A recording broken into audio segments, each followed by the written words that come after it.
Sing the word of dogs with me. Sing the word of dogs with me. Somewhere beyond the drooling, somewhere far beyond the stumbling, we go round and round and round again. We lie and lie and lie and lie till the end. Somewhere out there lies the truth. Somebody knows all your secrets. The nothing you spin won't help you win a war you've been fighting, but denying the man that has no real friends. So trivial and salacious, so insignificant and egregious, so dumb and so empty, so tasteless and classless and ponderous. That's all you've got when you've nothing else. That's all you've got when there's nothing left. All of these years and nothing made clear. You're all on your own with all your worst fears. Everything's dead, and so is your truth. Something out there gets in your head. Somebody's there feeding you shit. Another tale to tell and another lie to pay. How many more do you wish to hear? So trivial and salacious, so insignificant and egregious, so dumb and so empty, so tasteless and classless and ponderous. That's all you've got when you've nothing else.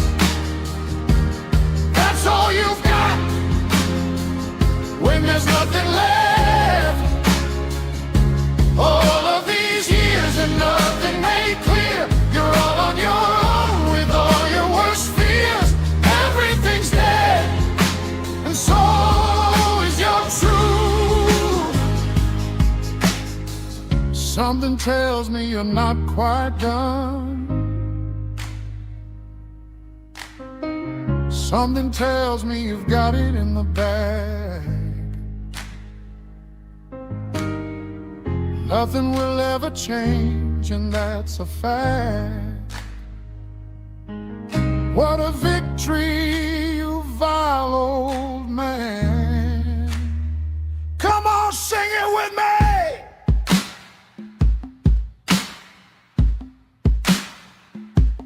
That's all you've got when you've nothing else. That's all you've got when there's nothing left. All of these years and nothing made clear. You're all on your own with all your worst fears. Everything's dead, and so is your truth.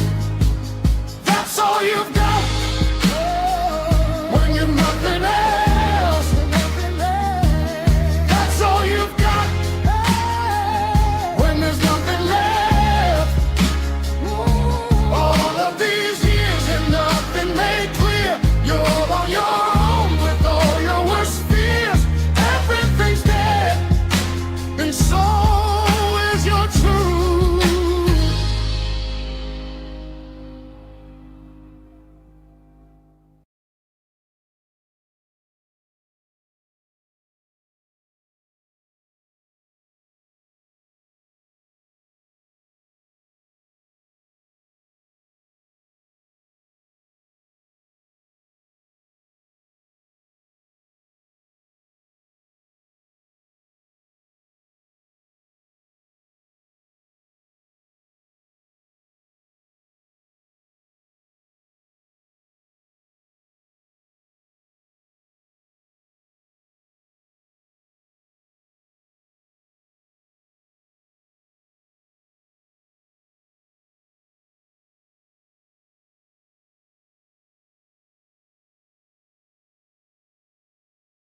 Hello, everybody.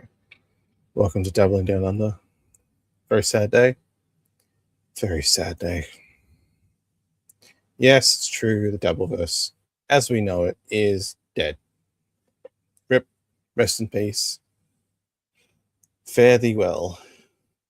It's been nice knowing you. But in the Dabbleverse's death comes new life. It was a little bit bleak on my X today, which has had a fair bit of, I guess, people commenting, seeing it, sharing it. It did feel a little bit sullen, actually. Yeah, I don't know. I'm a little bit torn. So obviously, the John's Rodney's thing happened. Oh, and that song, by the way, at the beginning, I did write that. I put it through Suno, make the prompt a bit like gospel-y, kind of male-driven vocals, obviously. That was a fun one to write, and actually sounds pretty good. That's the favorite version of it that I liked. So I just comboed two things together. So yeah, it was just like what's the song they call? What they call like a dirge, something of the Dabbleverse. Because it's true, everyone was all buddy at Rodney's from what I could see, and Anthony Cumia punched a guy and love tapped him in the face for being a douchebag. Where he got up and close to his face. So I'm not going to watch any of those clips today, because if you've been watching everybody in the recaps, they've all watched it and it's just all over the place, and I have no time to fucking work out which is which. So yeah, I'm pretty much of the opinion that I'd like to watch some clips that I have seen. I kind of put them together in like a playlist. So there's about 16 of them. Hopefully we can get through them. If not, we won't. We'll give it a try. Might be a long one. Maybe longer than normal. Got to aim for 3 hours today. Who knows? There's a lot of clips that are very long. So if we don't get to all of them today, we will try again soon. I might bounce around a little bit, but we'll see.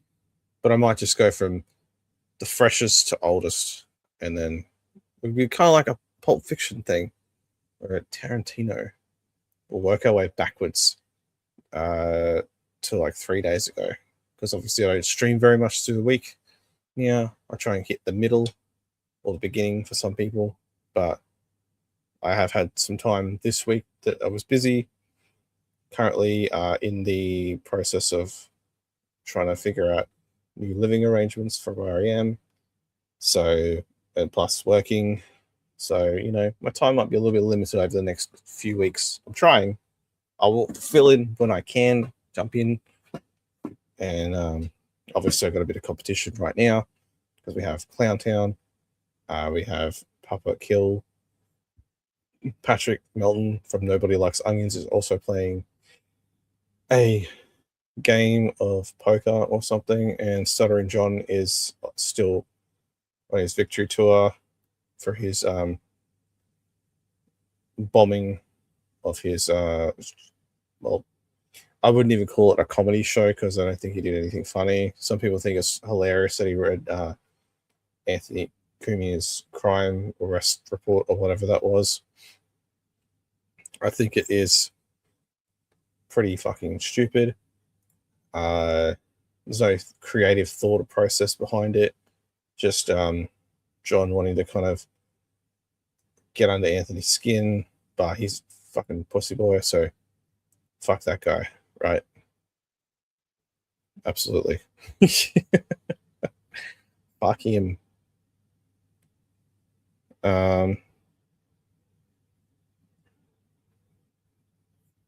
So I think today we will jump to. We're not going to snipe John. Fuck him. We'll go to some clippies because that's what this show is, a clip show. Yay! Hit like and subscribe if you would like. I do notice in the metrics and stuff like that that I do get a little bit of people through here that aren't subbed, so that would be nice if they did, but obviously not everyone's Dabbleverse orientated and had no fucking idea what this is all about. But as of this point, I am at 93 subscribers. And I failed at my goal to get 100 by the end of last month, so that sucks. But oh well, we'll just keep pushing the goalposts because that's what a lot of people here do. We'll push goalposts. We'll just keep pushing them, pushing. So yeah, that'll be fun. Fuck yeah for goalposts and the never-ending quest for pushing them forward until we can't reach them anymore. But then when we do, we can't anyway. So yeah, that's life. Sucks, but that is life. Anyways, I'll get the first clip up. So we are going in order, I'm pretty sure. In order of the chronology from today until 3 days ago.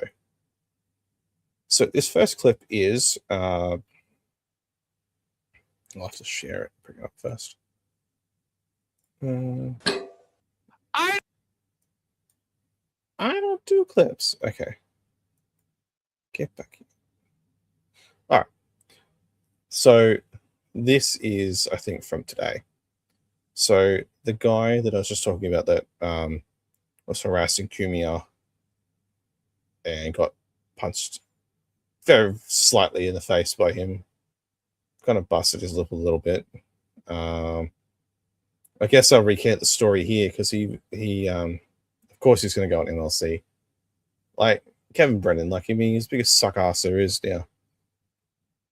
Like Carl from who are these podcasts? Oh, hi Kevin, and everyone's just been all nice and stuff to each other. Like you'd think that I guess I get it. Like everyone's an adult, good, be mature in public spaces, but the tough guyness on here is just it's so fakest shit I've ever seen. Like Kevin Brennan went up to John. I was like, "Oh, you want to do this? You want to do this?" And he basically just like, "Well, we're gonna have to fight Stevie Lou first." Fuck. Tough guy, 60 man in his 60s, just throws his security at him. And Stevie Lou, to his credit, was very nice, very mature, very, I guess, very chilled with the whole thing, just trying to diffuse John. If you've seen the clips, like I imagine you have, there's just so many. There's like nearly every man and his dog in there had a phone. Yeah, multiple angles of stuff. So I didn't quite see everything, but I just like, nah, it's enough. It's enough for me. So the guy that got punched in the face and was harassing Kumio is on MLC. I guess we'll see. I'll just speed it up because this clip's gonna take forever, and I do want to watch them. I want to see how it all happened. Welcome to Dabbling Down Under, and this is a Sunday super special. Yay! We are mourning the death of the Dabbleverse as we know it, but we are also hopeful that we can bring about a 2.0 where everyone is not a bitch, not a pussy bitch with each other, and that there is integrity and backbones to be found. But who knows? It might just keep going on. Maybe it's being dramatic, but it is fun. Today is the eulogy. Let's fucking go. Don't do clips. I don't know who this guy is, but allegedly you were at the party last night. Yeah, we met. Okay, I'm saying you're that guy. I'm that guy. Okay, so did you call the police on Anthony Cumia? Not at the time that he spoke to the police. Okay, but what do you know? Okay, so what are you saying? That you didn't call the police or you did later? Well, I'm saying that at the time that he was talking to the police, I had not contacted them yet. Oh, There's a chance that I did talk to a black female officer and a South Indian officer that might be interested in Anthony Cumi's ass. this is after he spoke to the cops in front of Rodney's. Correct, because I saw the video and he clearly lied to the cops. I was like, "What is this guy doing?" There's witnesses, there's cameras. This guy's a lying sack of shit. So, well, do you want to say anything about? Okay, the other clip I asked you about the Trader Joe thing. So, are you? Sure. This is what you do. I mean, and you're a bike guy. I'm a bike guy, so we have that in common. But I know we got to go for a ride. Oh yeah, definitely. Ooh. Couple laps Okay. in Central Park. What do you think? Yeah. So, is this what you do? Are you like a guy who likes to provoke regular people? Well, I was just, when I see opportunity in front of me, I just pounce. Okay, so the clip of you with the Trader Joe's thing, and do you have it, or is that on somebody's channel? It's on Twitter, so it's not even my clip. Okay, yeah, that's what I was thinking. Like, if it's not on your channel, it's just somebody put it up. You know what's really funny? So everybody that I know in my life has been messaging me because they saw this video, and so it's been this crazy thing. And I saw there's all these cryptocurrency people found the meme, and I guess there's a coin. It's called Joe Coin, and they did a rug pull off my my meme video. It's been bizarre. Okay, but did it go viral? Yeah, it's been crazy. It's everywhere. Okay, how do I find it? What should I find? Should I go? Trader Joe's guy. Should I go to YouTube? Go to Twitter. Twitter should be good. Hold on, let me see. I'm a big fan, by the way. Thanks for having me on. Oh, you're the guy.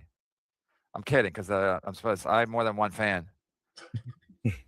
How are you a big fan? Do you know Neil? Yeah, I've seen Neil. Okay, somebody's gonna send it to me.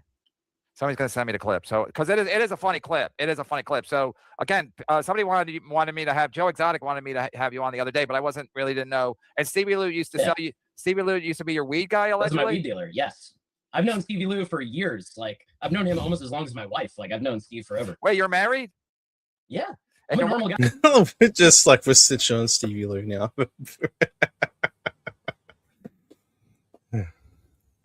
your wife doesn't care? Oh, she's concerned. I mean, listen, Gavin McGinnis knows who I am. The person who started the Proud Boys knows me by name now. That's kind of weird. That's freaky. Okay, hold on. I got something here. They're saying this is the long version. Let me see. All right, so you've been doing this for a while then. Yeah, sure. And do you make any money doing it? No, not at all. That's why I work my job at Trader Joe's. Where the fuck is I just retweeted it. Do I have that guy blocked? God damn it. Let me go to Trader Joe. Sorry. Oh, and all these guys on the right are trying to get me fired for saying nigga, by the way. It's unbelievable. Okay, don't say that. Because, Can't say that? Oh no, it's on my channel no, we can't too. say it here. I think you can say Trader Joe's. Okay. I mean, you can't say it at Trader Joe's either. I'm sorry. Well, it Oh, here depends it on is, here it what's is. in your heart. If No, you say nothing. kindness, it's fine. YouTube doesn't care. Somebody had a tit on their show yesterday, and no consequences. But I've lost my channel a lot of different ways. It's insane. That's true. I won't sabotage you. Thank you. That's the one thing I'm concerned about. So this is you a while ago or recently? So this actually, both events happened within 2 days. So this is a 48-hour stretch. So I had just been biking. I was on the Greenway because, as you know, it's the first day that's been over 40 in a while. And so I just seen Nick Shirley's down at Canal Street harassing all the people selling knockoffs. So I Who is Nick Shirley? Nick Shirley, he's like a Mormon propaganda YouTuber. He does like basically trying to tell you this story about how the world is falling apart. He's like that guy- like Somali daycare fraud and like He's like that guy who just got assassinated, Charlie Kirk. yeah, he's like Charlie Kirk, exactly. Okay, let's watch. You say an N-word here? Yeah, I think so. I think Yes, so. I am. Yeah, you're right. All retarded people are retarded. And I'm on the side of Trader Joe's. Tell everybody what Trader Joe's you work at. I work at the Trader Joe's on the Upper West Side, 96th Street, nigga. Fuck yeah, dude. I did enjoy Oh that no. because I'm so dumb. I really thought you worked there, and you're just dumb. Listen, none of this is mapped out, and honestly, that it came from the heart, and the smile is from me just feeling so good about dropping that N. Slurs. It's Yes, absurd. I am. Yeah, you're right. All retarded people are retarded. And I'm on the side of Trader Joe's. Tell everybody what Trader Joe's you work at. I work at the Trader Joe's on the Upper West Side, 96th Street, nigga. Fuck yeah, dude. Trader Joe's for life. Come They just- on, come on, everybody. That's funny. They don't know how to deal with Trader somebody Joe's like me. I'm so dumb. I thought this guy's gonna really get fired. I thought you're really dumb. You know what's so funny? So if you look at the video, it's like all like the African guys with the fake jewelry and shit, and they all scattered, and you can see them in the background just waiting for the camera to go away. So they're saying your mic, you might be going through your mic on your thing. I don't. Sounds fine to me, but they said they might be going through your mic on your computer instead of through the. I don't know how that would be possible. Okay, then just leave it. That's fine. If I talk closer into it, does that sound better? No, it's fine. It's fine. You sound fine on my end. I mean, the show is not. We're not known for our top of the line audio or video or anything really. Right. Ray, not even talking about it. Yeah, which was yes, wrong. I am, by the way, very upset I didn't get to meet Ray because I'm also a huge fan of Ray. From what? From what? He is one of the most psychotic people in the entire world. Like, Ray if you really DeVito? look at what's going on with Ray, he is a psychotic, fucking insane person. Ray DeVito? Yes. Okay, Have you heard what so he does at Planet Fitness? oh yeah, we know all about that. Are you Franklin Sheckler? Of course. I love that guy. So you're aware of like the Dabbleverse and whatnot? How did you stumble upon this? Oh, I'm just back. I just like Red Bar. That's it. Oh, you're right. Does he know about Franklin Sheckler and his like escapades? Maybe not. Stash is saying that he sold Stevie Weir's a lot of weed. Yeah. sold the whole bush. Red Bar guy. So that's so you hate Kumia through Red Bar? Well, I hate Kumia because I have a beating heart. Stevie's calling in. Stevie, we don't need you now. Stevie, he's here. We don't need you now. Okay, sounds good. Thanks, Steve. Love you, buddy. So how'd you meet Stevie? Stevie, I think we worked together at the what is it, the St. Mark's Comedy Club or something. He was So doing something like- you're a longtime stand-up comedian. I've been around everything for forever. And so you never did stand-up professionally or full-time? No, I did stand up for a while. I set up my own club in Boston, and I quit during COVID because everybody was doing it on Zoom. I just moved on with my life. Oh, so you live in Boston now? You don't have to dox yourself. No, I'm in right? Harlem. No, I'm in Harlem. Oh, Harlem with the I just said With his the name. Anthony Cumia, like the people with the attitude that Anthony Cumia had last night, with those people, or at least what he thinks they act like. All right, we got to read some suit. Let's get caught up. That pink Cody is more tired than old Ronnie who fell downstairs. Fuck Ray down. Fuck all his enablers. Yeah, mommy wanted to hug me last night. I told her to go for a fucking walk. Is this you? Can you explain, Ray? I don't get it. This is you? What? Me? Did you send a super chat? No. Oh, I thought you sent this because somebody said you're in the No. chat. I thought that was you. How mad was Chad that no one mentioned him or even thought of him? Pretty Oh, mad. nobody even thought about Chad. That's true. How do you know Chad? I know Chad. See, my whole People are famous. Like we don't even know you, and you know all of us. This is amazing. listen, this show. See, I love the relationship between you and Chad because, like, my relationship with MLC is all tune in and out every, like, I don't know, like 4 months or something. Just Right. something's going on. I'm checking out what's going on. And Yeah, I can yeah. never tell if you or Chad actually hate each other, and it just like confuses the fuck out of me. Well, Chad's Pinkman from Breaking Bad. Right. So, I mean, I guess I get it. But then you guys seem like you're friends again, but then like Yeah, but you we- can cross but- impenetrable lines. I don't know. no, it could change. It could change on a dime. I mean, it could change. It's changed many times. Zigging and What zagging. is it right now? I guess it's detente right now. There's no real feud. But then I went live the other day because somebody was shitting on me, shitting on my show, and so I went on early to snipe them, and then Chad got mad that I went on and basically against him. So I thought that might lead to something like Iran and Israel, but I guess everything calmed down. Okay, wait, hold on. I'm just gonna see if I can adjust the. Yeah, that is actually audio better. That is better.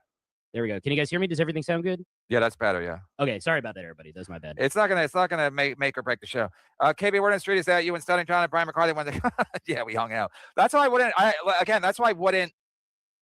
I'm not gonna necessarily fight anybody. And again, after your name's you want to be called CJ? Yeah. Okay, so after when Anthony Cumia and CJ, it was like even when Cumia grabbed his glasses, I was like that was a little odd. And it was plus and it happened so quickly too. It was but just people wanted me to punch Stuttering John, but it's like, yeah, I'm not going to punch Stuttering John because I'm not really in the mood to get arrested right now. And again, I got a wife too, so I can't just spend a whole fucking weekend in jail because then I'll be sleeping on the couch for from here to eternity.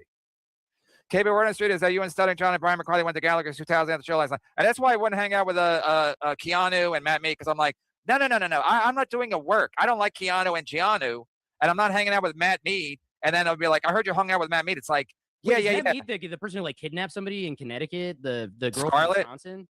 Yeah. That person? Yep, one and the same. Okay. Why is that person around? That's weird, right? Well, I Person just who said I kidnapped sent somebody or something. I sent her the link. The Yeah, why woman would who you get in got a car with kidnapped. somebody like that? Well, she don't know Matt Mead, but Keanu swears he's a peaceful guy. Does your mom ever cry about how hideous Neil is? Ray sucks forever. I don't. She cries. She's never cried to me, but she might cry. KB, hey, you have the world watching. Step up this damn show. I know we got this guy on. I know people are getting tired of me talking, so I sent this guy the link. The next time I'm asked, what's your ideal night out? It's February 27, 2026. Ronnie's. NYC. Perfect. All of it was perfect. Couldn't be happier being a fan last night. It was the greatest night of our lives. It was amazing. I couldn't have asked for anything more. And I was only there for like 15 minutes. Yeah, but you were like the opening act. I got more. I think my thing got more attention than anybody else last night. Well, your tweet, I don't know if it's your tweet or the tweet, it has a lot of activity. No, on Reddit, on the public freakout, it like went to the top page. Oh, it did? Mm-hmm. So pretty much everybody's just talking about how Anthony's a pedophile. And No. We don't talk like that here. Well, I'm just saying what the news is saying. No, that's what you said to Kumia. Right, and then the news is reporting on it, is what I'm saying. Yeah, but it's like not. We don't talk like that here. The next, thank you, Sorcerer. Sorry you couldn't be there to analyze this. Did you plan that with the guy Ant popped after he signed a book? He lowers defenses with the signing and then send.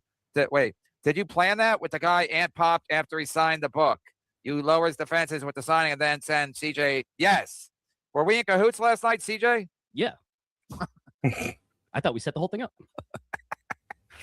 No, I didn't. I thought because I met you before this all happened, and people were saying, I had seen a clip of you with the Trader Joe's thing, so I thought that was funny. So when you were starting with Kumia, I thought you were playing around. Oh no, for sure. And I just did not expect Kumia to spawn right in front of me. No, but you weren't playing around. You were trying to provoke him. Well, no, I know. Imagine you're on the sidewalk and Frankenstein pops out of nowhere. You know, it's like it changes things. So all of a sudden my demeanor is going to change because all of a sudden a monster's in front of me. You know, over here we call him Pocky. Do my comedians do New York comedians talk about how bad Stuttering John is a comic? He never comes up. Because he's not really a comic. He's like a carnival barker. He's like a grifter. So he just wants to make a little bit of money off his little bit of lane. The whole thing, it just felt like a whole room full of carnival barkers. Well, the funny thing, did you see any of the show? They let you inside? No. The whole time I was there, I saw you. We were like right next to each other. We were buddies the whole time. But then you left. You left as soon as Kumia. Did you have backup glasses? Yeah, I have backups. And what did your wife say? Did she see the video? Did she think you're crazy or stupid? Well, you know, she's proud of me for standing up against racist predators. You know. Okay, we can't talk like that. Allegedly. Dabbleverse, Uverse, Myverse, Beavers, whatever. It's alleged. I lose my channel. I'm gonna lose my channel. This is it's the attitude. Oh my god. Called the internet. Might. It's just annoying because when stuff like that happens, you have so many thoughts in your head of all the things you could bring up. You could bring up like the self-cutting girl or like the Instagram account with all the 13-year-old girls. Or you could up, yeah, but that, you know what I mean? And yeah, but then like Stu Lightning is what pops in your head, and it's like I guess it's pretty good, but you know, there's so many better ones. Yeah, but nothing's been proven. Yeah, okay, that's what you think? Yeah. No, he didn't go to jail for it. I mean, he went to jail a little bit for the. He got a little. Well, look bit at what trouble. happens. He knows the NYP. Didn't he work? One of the guy from his company that doesn't work anymore. There wasn't the other guy. Keith the cop. Yeah, Keith the cop. He was NYPD. He's in cahoots. It's like Serpico. You know. Right. It's fucking corruption. Hi, Kevin. Did you have your Swiss Army knife? No, I think it's illegal. And then I have a deadly weapon on me. So again, if I punch Stuttering John with a deadly weapon on me, that's going to be bad. Hi, That's Kevin. the other thing. Doesn't Kumia he carries pretty often, right? I don't know what the status is in New York for him. So I don't have a gun. So I don't know. I know he can carry a gun in South Carolina. I don't know what the status is here. I don't know if he brings it. I don't know if he carries it with him. I don't think violent Italian grandmas should be carrying guns in any state. Hi, Kevin. Did you have your Swiss Army knife with you last night? It's lethal. If you want a shorter blade. Oh, Jesus Christ. Did you hear Carl call Mrs. Me a slur? No, I did not. He asked me, where's your wife? And I said, I just said, I don't know if I asked him, where's your wife or where's your mom wife? And then I said, please don't step my mandolin. And then Carl giggled like he always giggles when he's all nervous. But I think he wanted to take the high road because Anthony Comey was there and he doesn't want to embarrass himself in front of his leader. That's so sad. Stokely, my favorite moment from everything I've seen so far is still Johnny Carson sending the noisemaker flying. Yeah, which I wasn't mad because that's not my regular noisemaker. That's a yellow, like that Coldplay song. But it was a good diversion for me though. I like that. But I wanted to give it to Stevie Lou, so we were like whatever, Party Boy Brothers or whatever they call these things, Party Planner. You got to go to Abracadabra, get all sorts of fun stuff there. Yeah, Party City's closed, right? They're out of business. Yeah, Abracadabra's the shit. I go there all the time. My favorite moment from everything we read this. Thank you. Yeah, that's fucking boring. Let's go to the next one. Next. Stop sending me doom clips. So one of the things I'd love to ask your opinion about, and I don't know if this is going to get me in some shit afterwards, but Of course, Tommy Jordan, who I like, and I'm not like trying to talk shit about him. Stuttering John, instead of performing banger material that would have absolutely torn the fucking house down with laughter, instead wrote out Anthony Cumia's arrest warrant or arrest record or whatever the fuck. Tommy jumped up on stage and ripped the fucking report up, threw the paper in the air, and then Stuttering John walked off. So my question is, do you think that Tommy Jordan accidentally, and this is also the poll question, ruined last night, and he stopped what it could have continued to go on to be something even crazier? Like, do you think that Tommy shut it down instead of letting it go on? And we'll start with lovely Pat. Hit the like button. Well, yeah, he obviously did shut it down. I don't know if it was the good thing or the bad thing to do, but I mean, like sometimes things have got to reach a peak. I mean, like I have as a stand-up, I don't ever want anybody coming and taking anything out of my hands. But John's not a stand-up, and what he was doing was not stand-up. So he's already kind of broken the contract with the audience anyway. At that point, standing there doing that stuff. I don't think that he's necessarily, to be held responsible for like fucking up the evening or anything, though, Tommy. Yeah, I just don't know. Like, I do like Tommy, but I personally don't understand the concept of finally getting Stuttering John on stage and saying, right, let's stop it, because fuck knows what could have happened. Like, that crowd was absolutely insane. And I'm telling you right now, if Stuttering John ever performs live, I'm going. Like, if they get him to... That's a good point. I have heard that too, actually. Like, with Tommy, he's very reactionary. I think he likes to create moments, and I think he did that way too soon. If he's going to do it, he could have just done it when it was over. But that's the kind of thing that, like, the protesters do and stuff, to, like, when you see them out in cities and stuff, when they are, when they're picketing certain events, and then you get some agitators or whatever on the the opposing side come through, and they tear them down and stuff and tear them up. That's sort of how that felt. It was really weird. It was a weird thing that you could do. Oh, obviously, like, he's just trying to redeem himself, I guess, in the eyes of Doom, but I don't think I think this decision making isn't very well thought out. I think he's very much jump on it, but not like put any not really think about like where it's going to go, and it's just, I always think of it as like, you want to observe and report these things. You don't want to like completely cripple someone's act, no matter how, what's the word for it? No matter how insufferable they are when you hear them, like, it's just, I find it to be, yeah, I don't think he made the right decision there. It definitely, like, John just basically just ended his show straight away after that.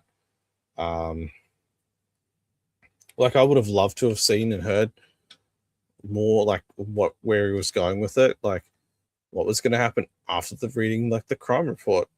Where was it going to go? Like, how much more did he have to do? And why was he reading it off that? Like, would he have just started with that and then jump into his act that everyone see, like, over and over and over and over again, that it would just be like a different order? Or what could it have been? New jokes, the stuff that Vince set up for him? I just don't know. You can't imagine it now because it's over. Go to Hackmania. I will pay full price. I don't give a shit.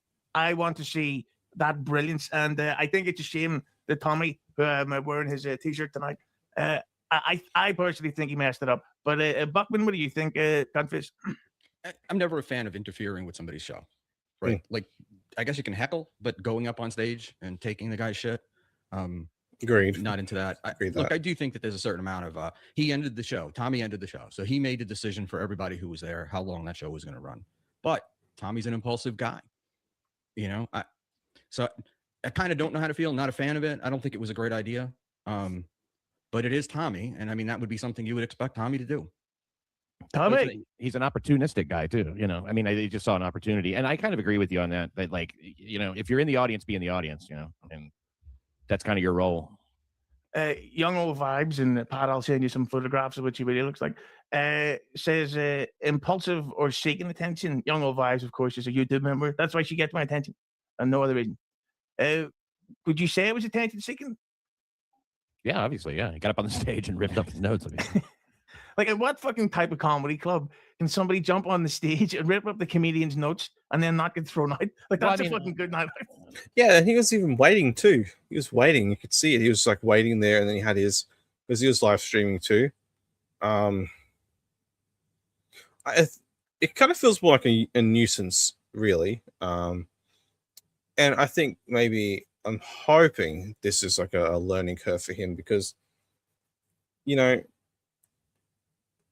I hate to say Carl was right about something, that, you know, doing these kinds of things will make the person who's doing the show, make them not want to do it anymore. Like, they'll rethink why they're doing it in the first place. Well, if I go on stage and tell my jokes, do my set, that, you know, someone going to run up on me while I'm up here, because that's happened to comedians before. Like, someone doesn't like what they're saying, what their jokes are and stuff, and they storm the stage, their, you know, take it upon themselves to try and, you know, white knight for whatever it is they're white knighting for. I don't think it's right. Well, you know, go take it back further to where he sets up the camera and inches away from the stage, you know, on eye level. Everybody sees what's going on, you know. No recording. What's this guy doing? The thing is, though, I'm going to say, like, I'm glad that Tommy was streaming, but he has the worst audio and camera. Even his camera work was so bad that Stevie Lou made fun of it. You like that one, Pat? Yeah, sure. I was waiting for the rim shot. Oh, shit. So, yeah, Pat, you know, Pat, Steve, fucking Joey, what's his guy's name again? Well, hang on. Tommy.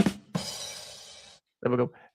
Tommy Jordan's camera work was so bad, Pat. How bad was it? Exactly, how bad was it? Yeah. That Stevie Lou called him a stupid cunt. Hit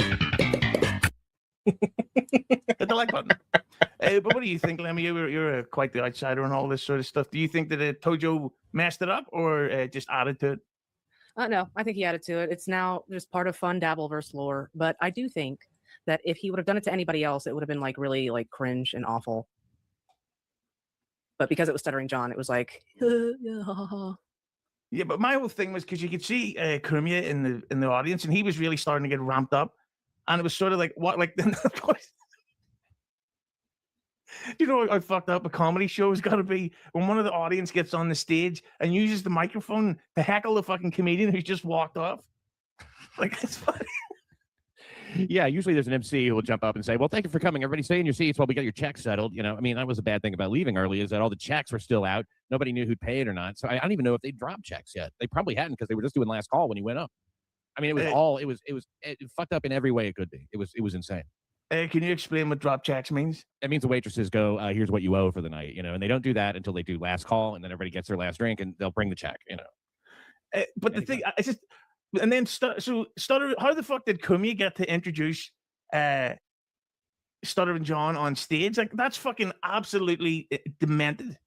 I was trying to figure it out, because like he was just outside dealing with the police, you know, when they came in, and then they took like a 10-minute break is what it looked like, because nobody was on stage for a little while. Kumia came back in. Everybody's cheering and shit when he comes back in, and maybe somebody just said, hey, you want to introduce, you know, maybe because I mean, he was if anybody was going to get their attention, it would be that. And a lot of times if there's somebody around who's like a well-known person or a celebrity or whatever, you might ask them to, you know, take a bow or something. But I guess in this case they just say, wait, why don't you just introduce him? I don't know if it was planned, or I mean, I really don't know. It is wild though. I thought he gave him a pretty nice intro. And I have to say that like, all trolling aside and joking aside, Stuttering John had a legitimate charisma, and I think that if he'd have just done his act, that this was his opportunity. It's like when you get a bad rap and you go meet the mother-in-law. This is your way where you can shut it down right now. You can either go in there and take control of the music that's being played, or complain about the dinner or whatever, or just be super nice. I think Stuttering John has just enhanced Anthony Cumia's legacy. Okay, so there was a little disagreement in the chat over the thing with Ava and Pat over the Anthony Cumia thing. So, Ava, what was your take on what us other blokes were saying? Which take of yours? There's so much. Oh well, dog shit. was there anything specifically that we had said that caught your attention? Yeah, well, there's the he already talked about it thing, which is stupid. But then and then I think that the idea that the crowd booing John was indicative of him failing at what he was intending to do is just, it's a bad metric. It's not the right metric. John knew they were going to boo him, and that's what he chose to do. And this isn't that wasn't going to be a stand-up gig, or that wasn't the gig he booked. It ended up becoming this whole festival of all these fucking people that wanted to come there and humiliate him. They all know his act. They backed him into a corner. He knows they all don't like his act. He's not going to win over any crowds by doing the act. So he made a decision to go for a Hail Mary, and I think it was fucking awesome. Project Hail Mary coming out soon, starring Ryan Gosling. But Eva, what did you think of the reaction to the Kubia thing? Because it seems like he kind of came out of it as the hero. Wow, like the chanting of like in the sort of the celebrating the Danny Brand accusations or charges. But I got to break in. Can we talk more about this performance before we get into that? Because I mean, she said it was one of the greatest performances of all time. What was great about it? I think every aspect of it, the decision, the resilience, the execution, yeah, it's all contextual to what was going to be that night. There's all these discussions about what he's going to do, and he did that, and it's just hilarious to me. So he went in and intentionally got booed, and you think that was a good move? I mean, you did right. It was your idea, so I can see why you defend it, but it didn't. I love it. Pat is asking all the right questions, and it seemed like Ava was the one that helped orchestrate this plan of attack for John. It's just wild. So, like, how is someone that's meant to be a seasoned entertainer that brags, that tells everyone else how to do it, and, you know, la-di-da-di-da, but can't back it up? Can't back it up when he's out there. Like, how the fuck does that work? Like, you're meant to be like an example for people if they want to do this stuff. Whereas you can't even like perform and even like basically like show everyone what you're made of. Like, oh yeah, like this whole excuse of like, oh, he knew he was walking to the lion's den. He knew he was walking in there, you know, into people that didn't like him. He knew that, like, he knew this and knew that, but still he couldn't pull it off because, you know, it just, the level of like cope that's involved in all this is just wild. Excuse after excuse after excuse after excuse after excuse, all while, you know, proclaiming victory. Like, I knew it, we all knew it. We've been the ones that have been in here the longest, you know, since 2022 or beyond that have witnessed all this stuff over the last 4 years, or 3.5 years, or whatever it is. We know, we've seen it all. We've seen it all. We have witnessed it on different shows, his own show, his absences, the time that, you know, he was here and then he'd always threaten to go away, which he still just does it. Yeah, I won't come back tomorrow. It's been my last show today. Like, you get now for the technicality of like, well, we last show today, but tomorrow's a new day, so you know. If it was a Hail Mary, he didn't complete it, you know. And I don't think it was Hail Mary time. I mean, please, it didn't look good. And I'm not the only person who thinks that it was like, you know, shitty, you know. I mean, I think you might be standing alone in this. And you are the one, like, it was your idea. He took your advice. So, you know, I mean, do you think that has any bearing on it? You're like, think about what you just said. Like, we're standing alone in this. Have you noticed that essentially John is alone in the quest to not be harassed by all of the people you're saying had a negative reaction to it? Like, obviously all these people, like, you think he thought you would enjoy that? He's saying, fuck you, you know? I enjoyed it. Okay, good then. I enjoyed it. It was quite a spectacle, you know. I mean, they chanted "pussy boy" when he left and booed him while he was on stage. It was, and he was a pussy boy because he knows that his jokes are not strong. He knows that his performance is weak. he doesn't have faith and confidence in himself to like entertain this audience. So instead, he just decided to do what he did. It's not an issue that he was illuminating or casting any new light on. And bottom line, you can say it was whatever it was, but it wasn't funny. It was hilarious. What are you talking about? That was I kept watching it, laughing it over and over again. And I'm not the only person that was laughing. But Pat, I'm gonna say, and I'm not. It's like when you look at the Norm Macdonald roast. It's like Norm was hilarious by bombing, and I think it's the fact that's the idea that Stuttering John said, "I'm just going to go on stage and I'm going to read the fucking the report, and that's going to be my R or whatever he was supposed to be doing." Like, I think then the fact that he just sat there, he started going like September 20th, approximately 11. Yeah, she fucking did it, you know. And I just thought, and then and the fact that he kept going. Yep. I'm gonna be honest. I'd probably, if I went there expecting the squeegee bit. It's Stash is saying, I feel MLC 2015 and Compound Media started the Dabbleverse. Red Bar was even an employee until the heel turn. Okay, yeah, I guess if you want to take it back that far, I mean, it's, but yeah, but did she though? Did she give it a title? But she basically like excuse me, she did introduce the idea of someone that dabbles in something. Like, we'll give it that. People are sort of on and off talking about him, like WATP being one of them. You know, obviously Cumia with like the sporadic appearances on the show, on the Anthony Cumia show. I'm not too sure about MLC because I wasn't really familiar with any of that until 2023 or something with Kevin. Red Bar, I mean, is he still alive? I mean, he was pretty popular. Like, he was sort of like the what would you even call him though? Not a gatekeeper. He's like a very well regarded commentator in a lot of this stuff and other stuff as well. A lot of the NLO stuff and all that, all those guys. Like Mersh even covered John, him and Royce. From what I know, I haven't seen it, but I've heard it and I kind of believe it because they kind of covered all the different things over the years as well. I'm only more familiar with what I know, what I've seen, what I've heard. I probably would have been like, what the fuck, that stuff's good. That whole environment of the night, like I went to see Scream 7 yesterday and I had a great time. I don't think it's going to win the Oscar. I don't think Daniel Day-Lewis is going to be in Scream 8. It probably will. But I went to it just for the fun. What if you went to see Scream 7 and instead of seeing Scream 7, you saw John reading an arrest report? You know what I mean? Would you be like, what the fuck is this? You know, people didn't come there for that. It's not what anybody wanted. And it's frankly, it was a cop-out. It was just a cowardly cop-out.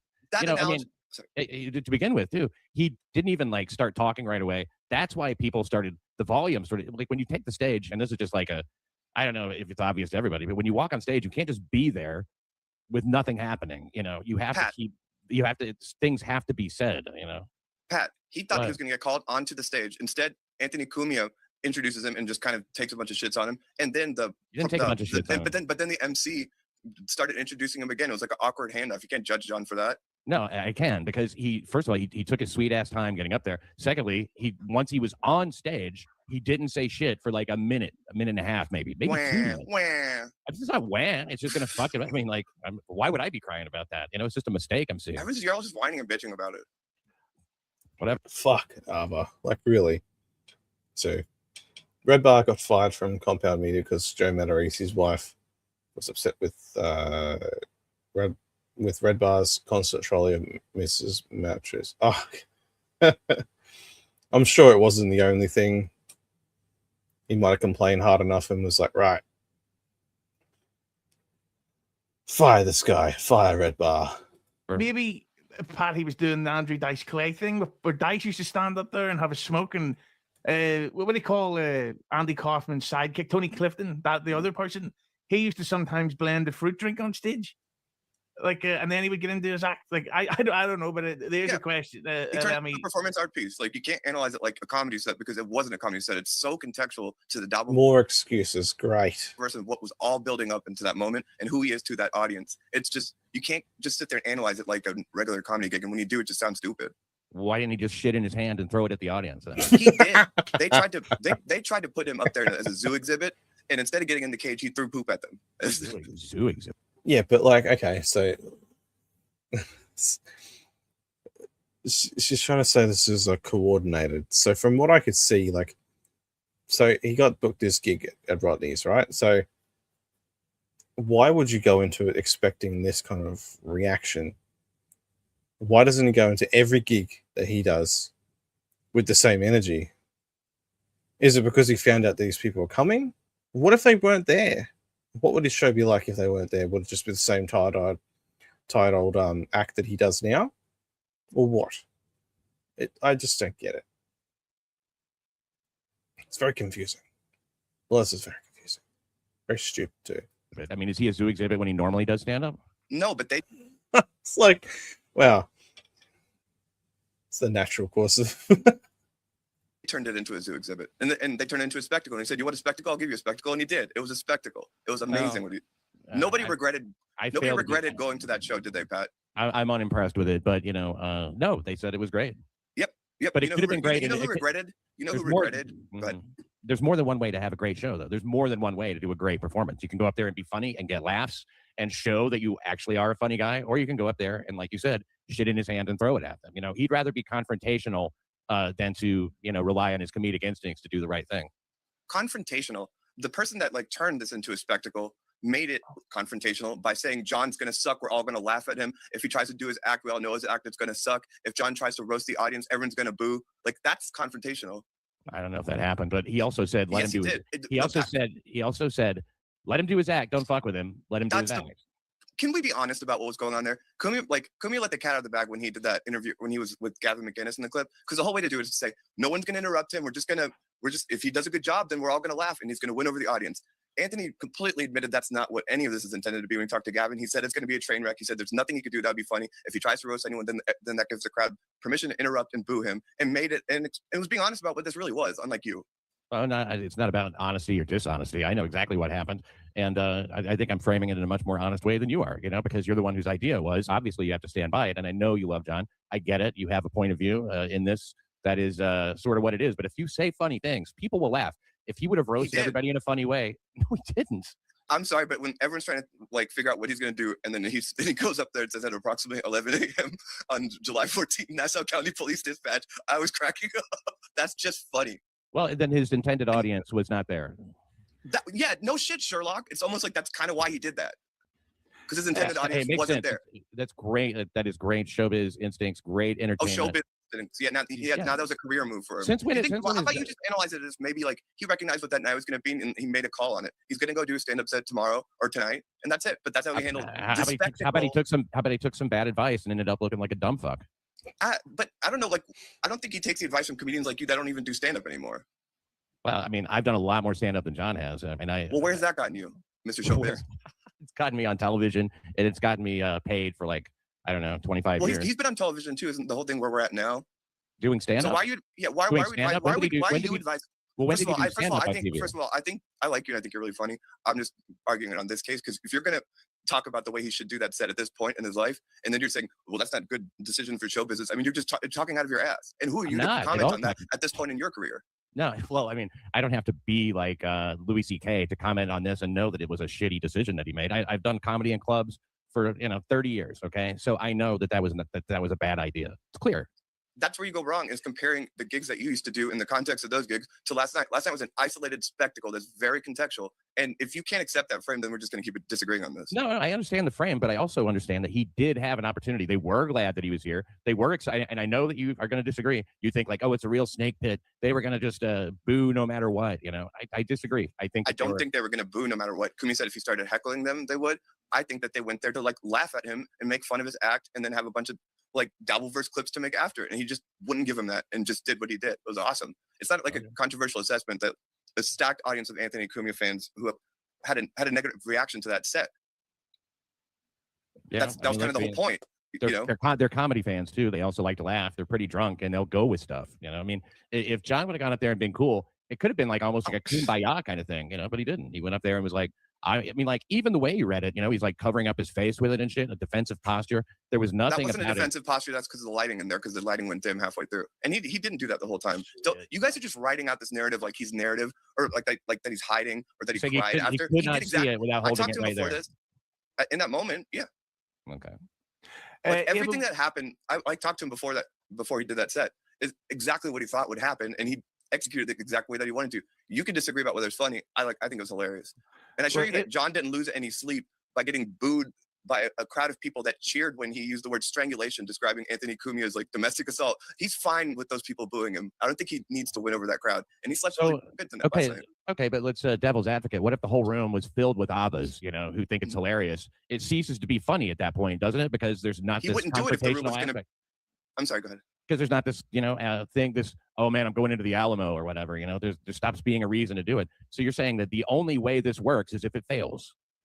No shit. If he thought a bunch of Abbas were going to be in that room, he wouldn't have done it. He did it because he knew that it was a sold out audience of people that came there to try to make a fool out of him. But why not? That's why he did it. But why not just do what you do and show what a great just perform for them like a monkey so they could mock him? Win them over with the act that they're all on the record saying is shitty. Now he's going to win them over? If you say so. I mean, like it is shitty, and it's like it is what it is though. People will go along with shitty comedy and have a good time, and it just would have been like, yeah, he came out, he did his act, and yeah, we all had fun. It's sort of like Dickory Dock for Dice Clay. Everybody knows how that thing goes. They can finish it, and it's fine. There's nothing wrong with having like a greatest hits bunch of like. I mean, John is not regarded as some kind of like genius stand-up or anything like that. He's doing his job despite being. Obviously, I get it, but I mean, that's why it's the expectation, isn't it? I mean, like we're all standing on a stage, getting putting ourselves out there to be mocked or laughed at. All of you are John in the Dabbleverse in a high stakes, like fucking weird, bizarre, like social experiment like last night. High stakes? In the sense that all these people that he's feuds with that I think he hadn't ever seen any of those people in person, a lot of them are just coming there to laugh. It's high stakes for him. Imagine going to a comedy club to laugh. I mean, like maybe laugh at him. I just think he might be taking it a little bit too seriously. I think John took it way too seriously. I think all of y'all are taking it too seriously. John was laughing when he was doing that, and when he was done, he like laughed his ass off. It's just all of you that are just like nitpicking everything. You guys just can't accept that he wasn't your monkey and he just fucking did what he wanted to do. And it was a fuck you to Cumia. And I'm sorry, but like there was a moral claim made by John in that, which wasn't the whole point because it was funny. And Anthony kind of like proved it outside by acting like a fucking idiot and not being able to control himself and physically assaulting someone again. Didn't physically and Cumia packed out that whole audience to make the night about John and mockery. Cumia became the story by not being able to control himself and assaulting someone, and then John coincidentally like did a whole act about the same thing that guy said that made Anthony hit him. Like it's Anthony that's the degenerate there. And for someone that like to imply that black people have impulse control, I think he needs to look in the mirror. Because he's Italian and they're half black. But speaking of which, Lemmy? No, because he's a fucking degenerate, violent weirdo. Well, it's an interesting exchange. So, like, what are we mad about? Like, okay, fair. It's a fair call to say, like, well, I guess this is the same act he's been doing for, 20, 25 years plus, 30 years even, when he was on Stern, when he used to do all that stuff there, when he would do, like, the Stuttering John and Friends thing. He'd have his tape and stuff of, like, his interviews and stuff with people, and do however long he did for his little set. Obviously, it's gotten bigger. But so I'll bring it up. This is what I'm addressing here. So this Aussie guy is saying, so the guy that's done the same set for 20 years gets up there and does something different, and it has everyone talking, and we're mad about that. Well, I think if you're paying to see a comedy show, right, I'd be pretty pissed off too if I was expecting to laugh at something like that popped up on there. Like, I'd feel ripped off. He basically like sabotaged his own show because he thought the people in the room were out to get him, which is okay. Fair call. A lot of these people aren't very fond of him, and some of them despise him even. But to sabotage your own show, despite them, fucks your whole thing up. Like, why not prove to everyone just how fucking funny you are, that you do have creative bone in your body, that you're not just fucking all this bravado, you know, that you get fired up on your podcast and you try and tell everyone how great you are, how funny you are, that you're the greatest comedian ever, you know, that greatest comedic act, not comedian, but someone that can do this, you know, in their sleep. Like, show it. Like reading a crime report of somebody that you hate in the room. Yes. Yeah, I mean, he sabotaged us to get to Kumia, of course.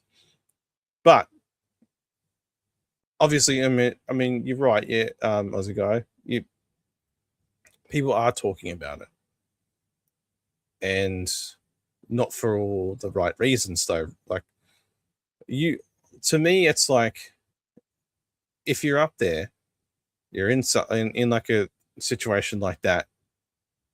Do what you do best. Talk your way out of it. Come up with something that you think's funny. And I guess I'm kind of fucked that too, because he thought that whole crime report thing was funny about Kumia, and clearly that's orchestrated. I'd say Vince the lawyer part of it as well. A collaborative, like teamwork thing. Everyone helping him put these things together, like what used to happen back when he was a Stern. Because we all know that he didn't write his own questions to these celebrities; he got them written for him. But hold up, but we know he's not that. He had 3 options: do the same set or not show up, or do what he did. I mean, yeah, okay, I suppose you do have a point there. But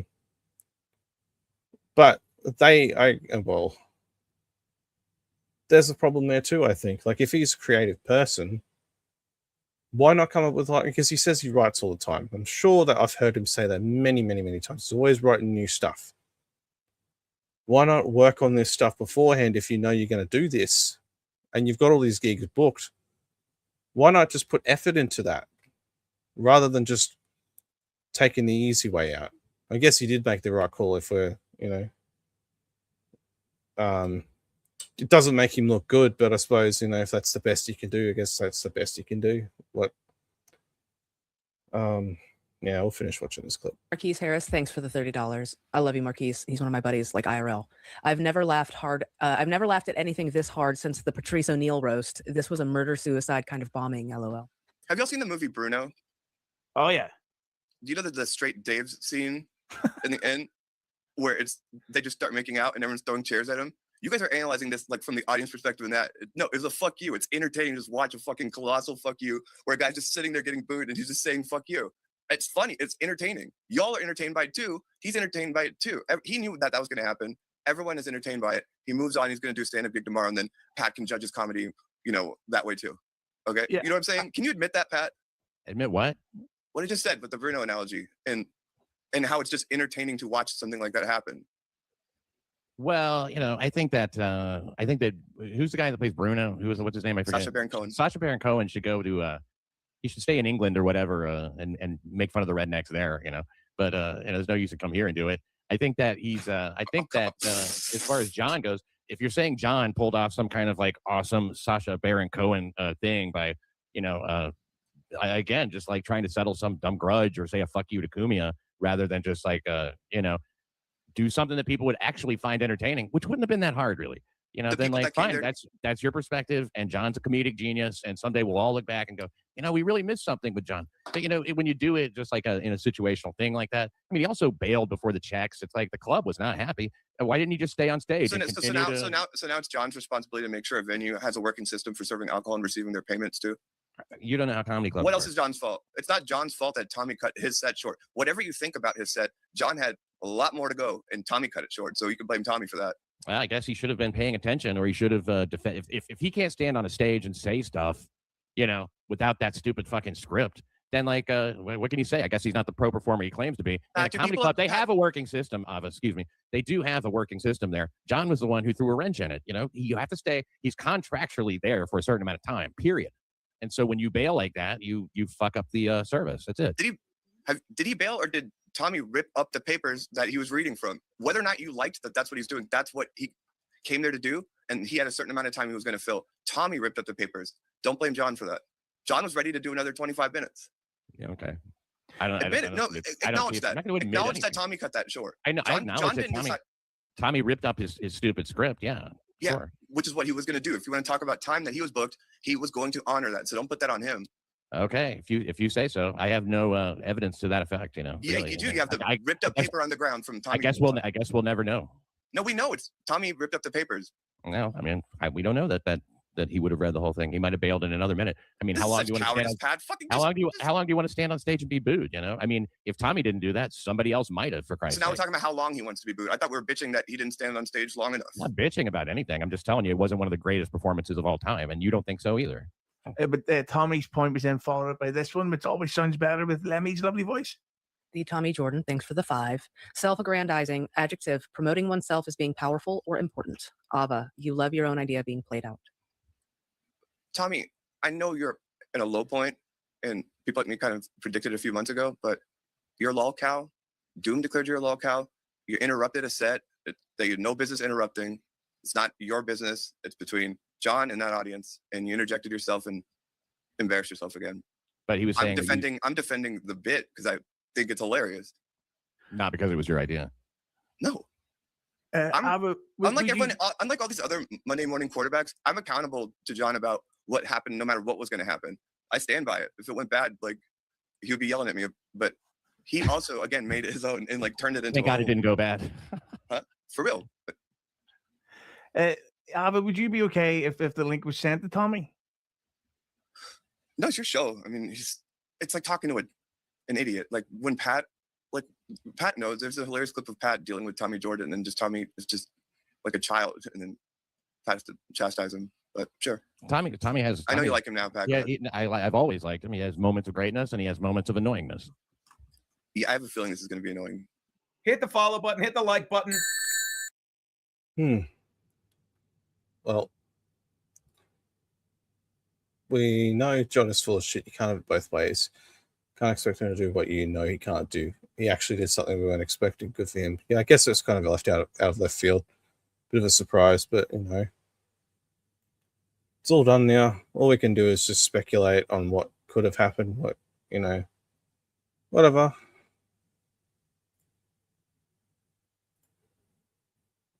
So he was recapping it today anyway, so I want to see like what that's all about.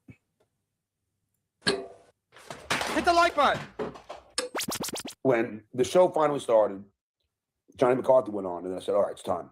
That's when I was going out to the parking garage to retrieve my script and wallet. Oh, so while I went in there, oh, this is the best, folks. You're going to love this. So when I first walked in, the first thing I did was go to the VIP section. Because I figured when I was done, you know, I knew that that's why I brought my jacket on stage, because I knew I'm going to fucking do what I was going to do, put my jacket on, say thank you, and walk straight to the front door and get the fuck out and just love it every minute of it. But anyway, so when I walked in, I go to the VIP room, not the room, the VIP section, which is really just at the end of the fucking place. And who do I see? Lady K sitting there. You would think, and he'll deny this because he'll never admit to it, that he just saw his God. Like when I walked up and I saw the VIP and I didn't see Lady K sitting there. And then when I saw him, I went, hi, John. The dude had love in his eyes. And this is not hyperbole. He had love in his eyes. And I just said, hey. And then I walked out, and then some idiot comes over to me and puts his arm around me. Hey, and I go, hey, it's Vince Loy. And I said, you got my money? He said, I'll give it to you later. I go, okay, then get the fuck away from me. It was that simple. And Vince, keep in mind, not only the sharing of text now, then you videotape the show, which is copyright infringement, when you're not allowed. And here's a guy supposed to know all about copyright, and he decides to have those meta glasses. And even though he was told to not tape, he still did. Crime number 2. Then he walks down on his bill, crime number 3, and brags about it. Now, Vince, I'm going to have a nice conversation on Monday with somebody you might know about your unethical actions. You walked out on your tab and bragged about it. You're a lawyer. So you admit to robbery. You admitted, I don't know, if you walk out on a bill, now, maybe you were kidding, but I know the owner said that motherfucker walked out without paying. He said that motherfucker walked out without paying. This is a lawyer. And then, from what I hear, he was on Tuki's show bragging that he didn't pay. Is that ethical? I'll wait. He told me he was going to pay me, too. The money he promised me. Didn't do that either. Oh, that's a whole nother can of worms that I will address on Monday. I mean, who knows? Maybe he'll call the club and make it right. I would if I were him. So then like I said, then after I told him to get the fuck away from me, I went downstairs, waited a bit. Then when Johnny McCarthy went on stage, I walked out, and that's where I see Pinky in like the bar area with Stevie Lou the user. And this is the most cowardly thing a grown man could do. Hey, he's so afraid of me. Pinky is so afraid of me. He says, hey, there's Stevie. You want a piece of him? That's a pussy, folks. No, I agree with that, actually. I agree with that. The Vince stuff, it's a bit dicey. But would John, I mean, I'd like to think John would still act like, would say that's ethically wrong for Vince to walk out on his bar tab. But would he be so fierce about it if he had paid John? Paid him whatever he owed him. And this whole copyrighted his act thing. I mean, technically you get copyrighted anyway, right? Like it's automatic with that. But like, okay. Two Brits and 2 Australians walk into a bar. And then what? Eccles? They leave me in suspense. Anyways, so the Vince the lawyer stuff it's so wild. Because it's just a back and forth thing this entire time. It's just like John will boot him. Then tomorrow he'll be back again.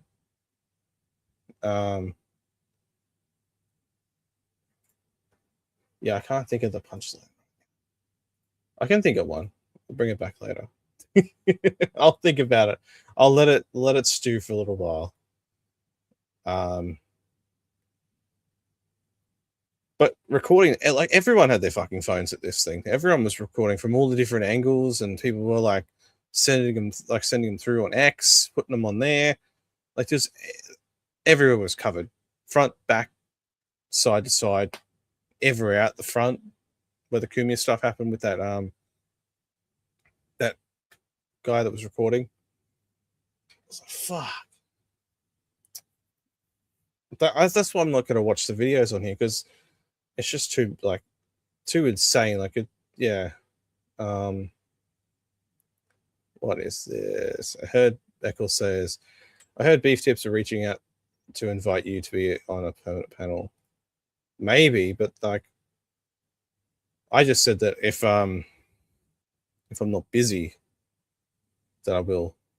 I like those guys. They do actually. I don't mind their stuff. They've got a good little thing they got going on over there. So I like them. I get Bacon Bits comes into my chat a lot too. He's cool. Like him. Very nice person. That is a verifiable pussy. He's so afraid that he throws it on Stevie Lou, who, by the way, Stevie Lou is not prepared for the Duke. Not at all. Stevie Lou cannot. He was so afraid. I saw the fear he had behind his eyes. Because he didn't want to get into a scrum with you. I saw the video too. I saw it because Stevie was actually the one recording it. I saw it. He just wanted to diffuse the whole thing because Kevin basically like redirected all that to him. which I think's, yeah, pussy move. What the fuck? Why would you do that? Like, you know, John's hot for this stuff. Like, he go outside and, you know, start a thing. Like, I don't get that either, because there's cameras everywhere. Doesn't matter if you're inside, outside. The cops are still going to, you know, they're still going to come in and have a little chat with you about the incident. Like, it doesn't matter where you are. Assault's assault, whether you're inside, outside. This guy's a fucking genius. Such a genius. I said, let's go. I'll throw down. Threw my jacket down. Went outside. And he came. Ta-da! And he pussied out. He wussed out. So you all could say whatever you want about the Duke. But the one thing that you all witnessed is the Duke is brave. The Duke has courage. The Duke has what most of you guys in the pores and you fucking penis wrinkled dickheads don't have.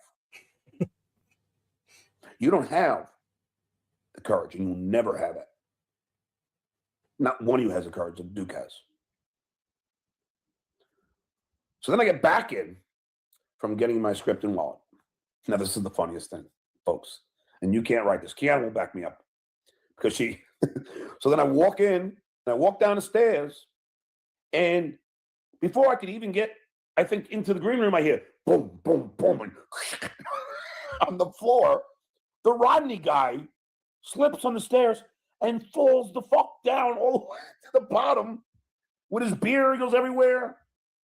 And he's bleeding from his face and his hands. And me and Adam Sands help him into the green room. Then they get a medic. And I have my script right next to the sink. And I'm like, and the medic is having him clean in the sink. I'm like, wait. And I grabbed the script. I would have ruined the whole bit. And then I got the script. I put it under my jacket. And thankfully so. But I'll get into this as we go along. Now, so the Rodney guy is all bloodied up. And I'm in the green room. And I'm just biding my time. Had a couple beers. Like Peter Strickle, I was drunk. Yeah, okay. You know how many beers I had? 3. Whoa. I had 2 beers while the show had gone on. Then went outside, got all this nonsense, came back, had another one. And then I brought one on stage, so 4. 4 12 ounces. Trust me, the Duke, that's a mere bag of shells. But then I hear that Pocky punched somebody outside, and the cops were there. Now, Vegas Bear Sells Jerry, your comparison to the what was it? The ballroom, the Blues Brothers ballroom. I'm just forgetting it for a second. Palace ballroom, Palace Theater. Everything that Jerry did when he had all the cops there, and that was what was going down. Pocky punches somebody, allegedly. That's what I hear. The cops come, pull him out of the bar, and he's got to fill out a police report. And that guy who he hit, dude, go through with this. That is assault. I mean, you'd be an idiot to not charge him. He's a multimillionaire. Holy shit! If he was poor, don't charge. Don't ask for charges because he's got no money. He can't because he's a multi-millionaire. Do it. Fuck yeah. It's not like John hasn't been threatening this stuff over YouTube for the past couple of years to everyone and anyone that has talked about him in a negative light, I guess, or poking fun at him, not trashing him, but poking fun at him and the things he does and says. Not at all. Knew your name. I would advise you to fucking file immediately. He would be arrested on the spot, and he can't run his fucking pocky ass to South Carolina and think it's not going to happen. This is assault. There is no running away from that. You're fucked, bro. And how great that you're fucked at a Stuttering John show. And John would fucking love that if Anthony Cumia was arrested and put in jail or whatever after a court case. You know, like he would love it. He fucking would he would be like creaming his pants over that. He would fucking, oh, he'd be like, oh, happened, like I said, it happened in my show. Dude. Oh, man. I mean, the wins I experienced last night was by far more wins than any of you fucking losers could ever experience. Ever. I stood up to Pinky, stood up to Stevie Lou the User, and I went to a den of lions, and I had no fear. So then I'm backstage, and I'm in the green room hanging out, and then my friend Mark was texting me, John, they're not let me in. So then I had to go and get him, and then he came down. And then, you know, we started talking, and I told him what I was going to do. He's like, "So you want to do that, man? This guy's going to go crazy." I go, "I don't care." And then Gino walks in. Gino's. I will give John credit though for all like the stuff I'm saying, like we were saying about like his act and everything like that. Like from what I've seen in the videos, he just grabbed his jacket after Tommy had ripped up his thing, his skull, his beer, grabbed his jacket, and he just walked off stage. He didn't run. He just walked through the audience outside or wherever he went to. I didn't see where he went, but I give him that. He didn't run away. Walked away. I guess when you think run away, I think of something comically like from Scooby-Doo or something like that, but he just walked out. Didn't just straight line. I give him credit, like, right stew. He had admitted he was drunk, and he was drinking, I guess, some whiskey. And I'm like, and my jacket was covering the script, and I was like, fuck, I had to cover the script even more because I didn't want Gino to see it. I didn't want him to tip Pocky off. So then Gino finally left, and then I just waited. Now, Jimmy Palumbo was supposed to go on and do 25 minutes. Jimmy lasted 3 minutes. The crowd was going crazy, screaming Kumia, and Jimmy left so early that we didn't even expect him to. And then Johnny McCarthy came downstairs. And now when Johnny McCarthy came downstairs to get me, that's when Pocky decided to go on the stage and do his stupid riff about what a loser I am. And how appropriate. Think if you're writing a movie script, how appropriate. By the way, who's security? Fucking Ronnie's. As there's something else I just picked up in here.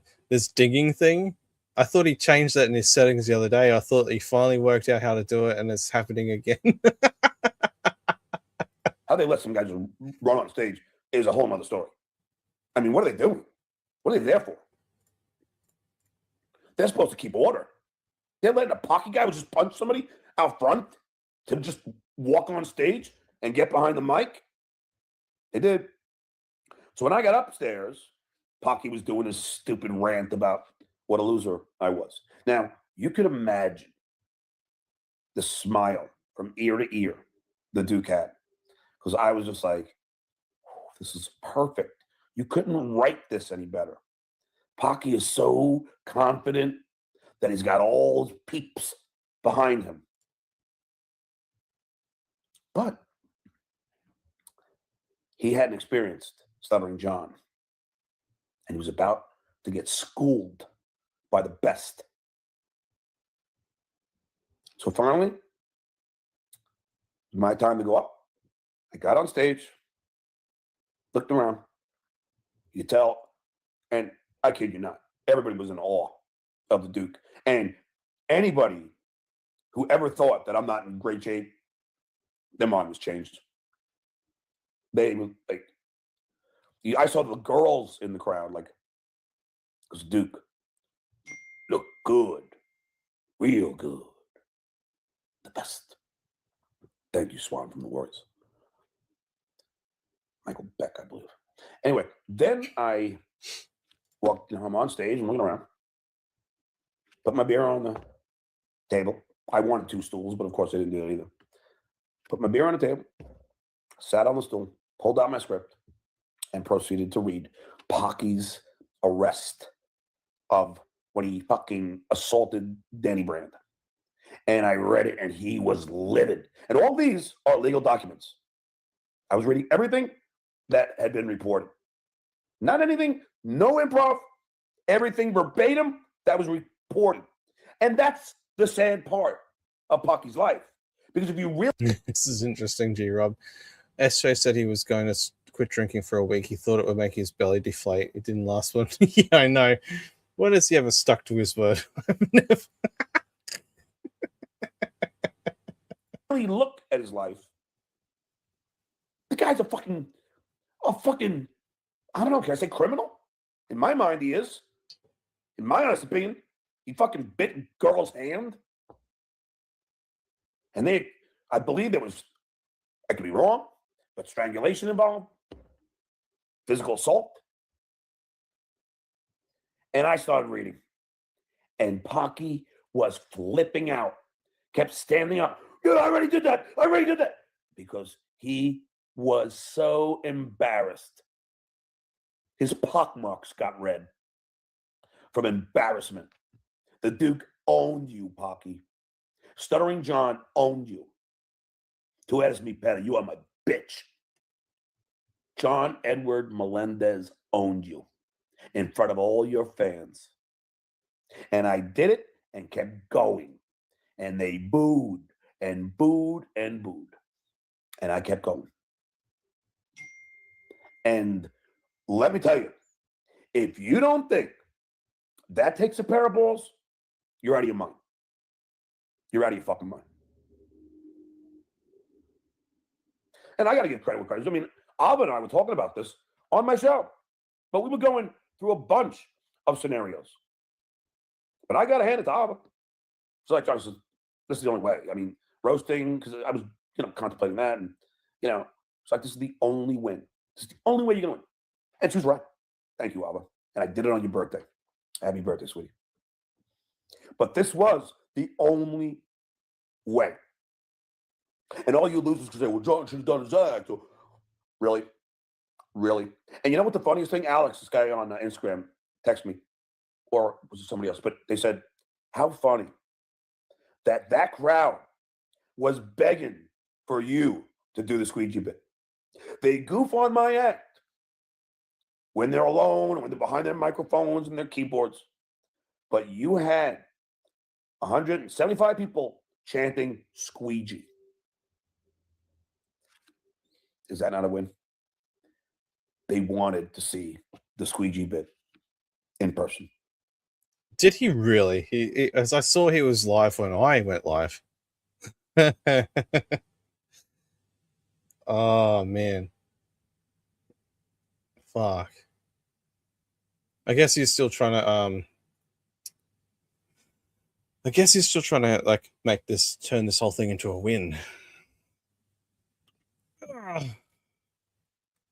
I don't think it was the win he thinks it was.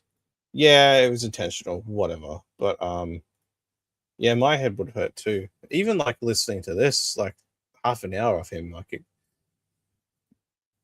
I just want to hear what he has to say, like in context of like what he thinks happened, because perspective is such an interesting thing. To him, it was like this, but to everyone else, it would be a certain way. Like it's just up for interpretation.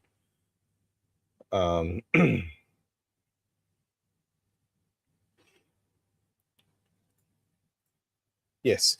Aussie guy says, this is what makes it so difficult to give John credit for what he did. I think it was a funny thing to do, but this shit is, yeah, it's nauseating. Yeah, it's classic SJ though, like to say. And Ackle coming in with, it's closer to a win for him than a win for everyone else. Just hard to accept. Yep.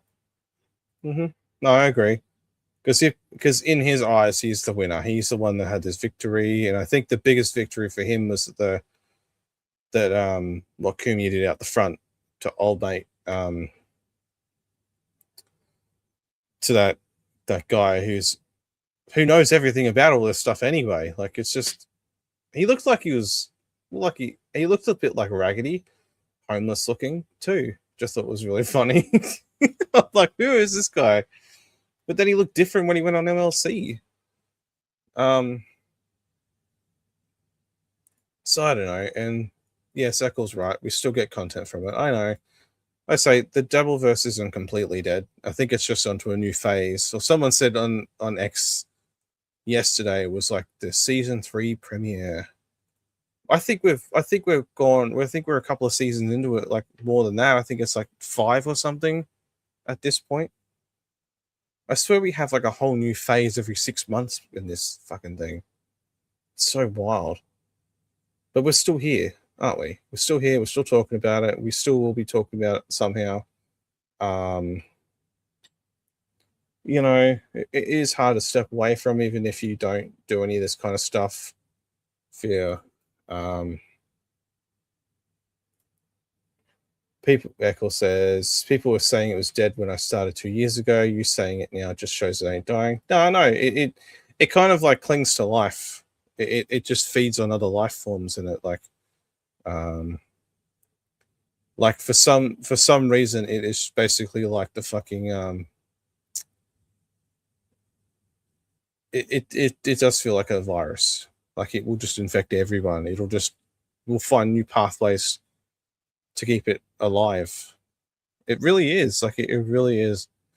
And I thought that 2 years ago, 2024. Yeah, I thought back in 2024 it was nearly limping along too. But you know, there's always certain little things happen. These little things slip in, and it just becomes, you know, it adds a new layer to it. A new chapter is born, and yeah, long live the Dabbler. See, like I was a bit ominous at the beginning. If you go back to the beginning, I did write a gospel-y kind of song, which was like that Doc song that the Shuleys play a lot on Rico. I have to tell you that. Of course it was. Of course it was vomit-inducing. It was meant to be sarcastic, I guess. I don't want to delete it. It could stay there. It could be a memory. It could be a memory. See, I got some likes from it and some shit from it. You know, whatever. Yes, the lol cows are dead. Long live the lol cows. Nah, I'll do my own thing. That's it. Put my foot down. But they weren't going to get it. I made that perfectly clear, didn't I? And then I read the script until Tommy Jordan, big tough guy, again, gets on the stage and rips the script out of my hand. But it was okay. Because Alvin and I didn't think we'd get through one page. We thought it was going to be... I was expecting bottles to be thrown at me. I didn't care. I did not care. I would have liked to have heard the whole thing. Tommy just jumped in too early. Way too early. He shouldn't have even been there. Cheers, thank you. No, I'd just like to do my own thing, you know? Not really, you know, I don't want to go into the whole thing. I would, but I don't want to. No. I'd live. And he came and ripped the script out. Okay. Well, I would have been on stage longer, Tommy. You done fucked up, boy. You thought you were being a good boy in Massacumbia by ripping the script out of my hand. I should have printed 2, but it was enough. The embarrassment had been laid. I didn't get the self-cutting girl, which was the next part, which would have really been embarrassing. And I believe that's the story where Pocky was flirting with a 14-year-old and he got catfished. I believe he bought her a laptop or something like that. Now, again, this is what I hear, in my honest opinion. That's what I was told. But either way, he was catfished. It was like a middle-aged man. What a fucking idiot. The wins were all for the Duke. Oh, the sweet smell of success. Right, George Harrison, Traveling Wilburys? Handle me with care. So, script gone. Grabbed my beer. Said, Skol! The whole place They said Skull because they love the Duke. They won't admit it. But while I was walking to the stage to go on, guess who kept patting me on the back? Go get him. Go get him. Guess who it was? Lady K. Oh, I was going to say it was Carl. Was like such a fan of mine in person. Carl has never said he wasn't a fan. He's always said that he is a fan. Like, I don't know how many times I've heard him say it, even when he rags on him on his show. He's always said he's been a fan. He even said it when they did that interview that nearly got derailed a couple of years ago. How is he surprised by this? Guy's a fucking idiot. All of that shit he does in his paneled walls of his basement in Rochester, bullshit. Because when he got to meet me, when he got to be in the presence of the Duke, he super fanned out. So while I was walking the stage, he's patting me on the back. Go get him. And that's fact, Jack. Lady K, you can rewrite this any way you want. I know. And I'm like, what? I don't think he will. I don't think he'll rewrite any of that. I think he'll admit it. We know what Carl's like. Peter Sprinkle. Or believe me, I was as sober as any man can be. And then when I did my cheers, I said, Skull. I said, like Andy Dufresne in the Shawshank Redemption. I said, thank you. And then grabbed my jacket. So, okay. So he basically, he broke out of Shawshank and crawled his way out of the pipe. Like the river of shit. And then he burst out into like the little dam outside of it with his hands up. He was covered in shit. I like these analogies. They work really well. Not gonna lie, I'm annoyed. I've still never seen the orange turkey. Well, give me a few weeks. Kind of in the middle of like getting stuff sorted. Living wise, I'm hoping to have a bigger space to do this. I do have a big green screen, but it's a bit awkward where I am right now. So I'm working it out. Once I get that worked out, Eccles, I'll do a trial stream. Yeah, well, you could just fucking wait. You've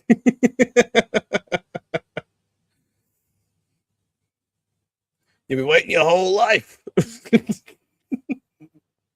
Now I'll do it as a surprise. Okay, Eccles. I will. When it happens, I will just do it as a surprise. How about that? Does that sound good? Because I think it's too much pressure if I have to give you an exact date. And walked straight to the door and left. And while I was walking out, Kiana was there and she said, I love you. And I, because as much as she's friends with Pocky, you can't deny. Believe it, Eccles, believe it. That was courageous. And that was unexpected. And I'm the only one who could do it because nobody has the balls like me. And the charm. Because as much as that crowd wanted to. When it happens, you'll see it on United States of Australia, which is that on tonight? I'm assuming it would be because it is Sunday. Not that my plugs will do much here, but if it is, I can also say that it is on tonight. But then again, I wonder what this context is. Is it going to be Gobbles will be a guest on your show, or you will cover it on your show? I guess I guess that's going to be the surprise, right? Can you do a spin-off show called Kangaroo? You know what? You give me ideas like this, I will gladly do it. Put that even as a title. And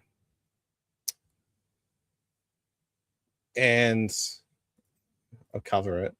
Yeah, maybe I shouldn't have asked. Maybe we might be waiting longer than 3 weeks, I guess.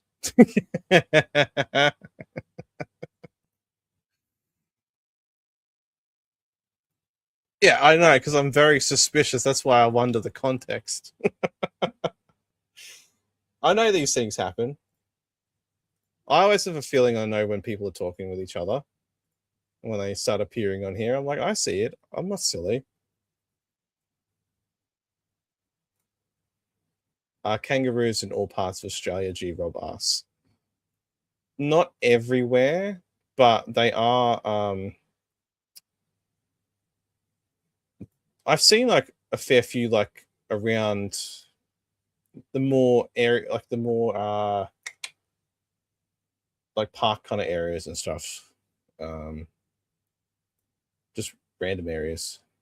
Not, I haven't seen anywhere I live, but I have seen somewhere my partner lives, like just around their neighborhood. They just fucking they just randomly appear, and you got to kind of be careful because they can just hit you at any time. If Gobbles is a guest on United States of Australia, I'm removing myself from a certain chat. Yeah, it looks like Gobbles.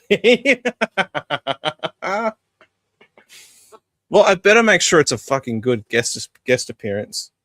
I hope it. I mean, it has to be, right? It has to be better than my first time on there. I do feel like I have gotten better at this since then, so but I'm not trying to brag. I just feel more confident about it myself, so her kangaroos were like deer here in the US. Yes, they do cause a lot of damage. I've even seen someone I used to work with a long time ago. They were driving to work one morning and fucking a kangaroo just came out in front of the car, and I think it ended up being just instant sort of collision with it, and it's ended up in like the passenger side. It fucked up the car, like the whole front was fucked.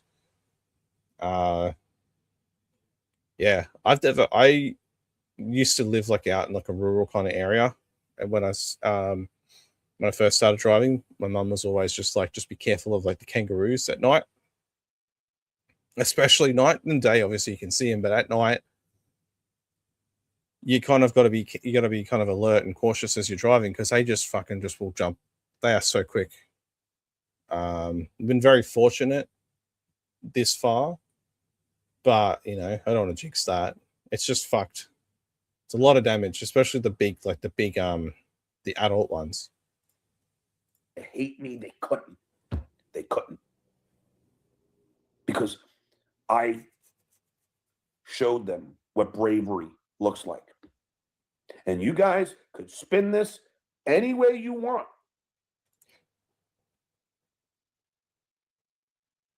I'm thinking just bravery is not running away at sign of a challenge or something. You know, bravery is basically taking it head on, being courageous. And he's shown the exact opposite many times. He can have all this bluster and hot air and stuff that he blows. Yeah. I see you, Eckle, in the chat. I'm not putting up that chat. Fuck. He is. Yeah. You just keep that one there, buddy. But at the end of the day, you know in your heart that was fucking awesome.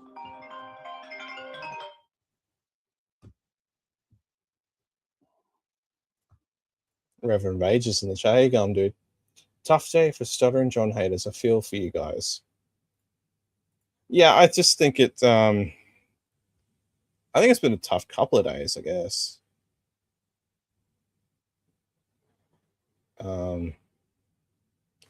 I think it's, for me personally, because my opinion is obviously different than everybody else's. That's fine. We're all entitled to that, right? I'm sure. Oh shit, wrong one. This one.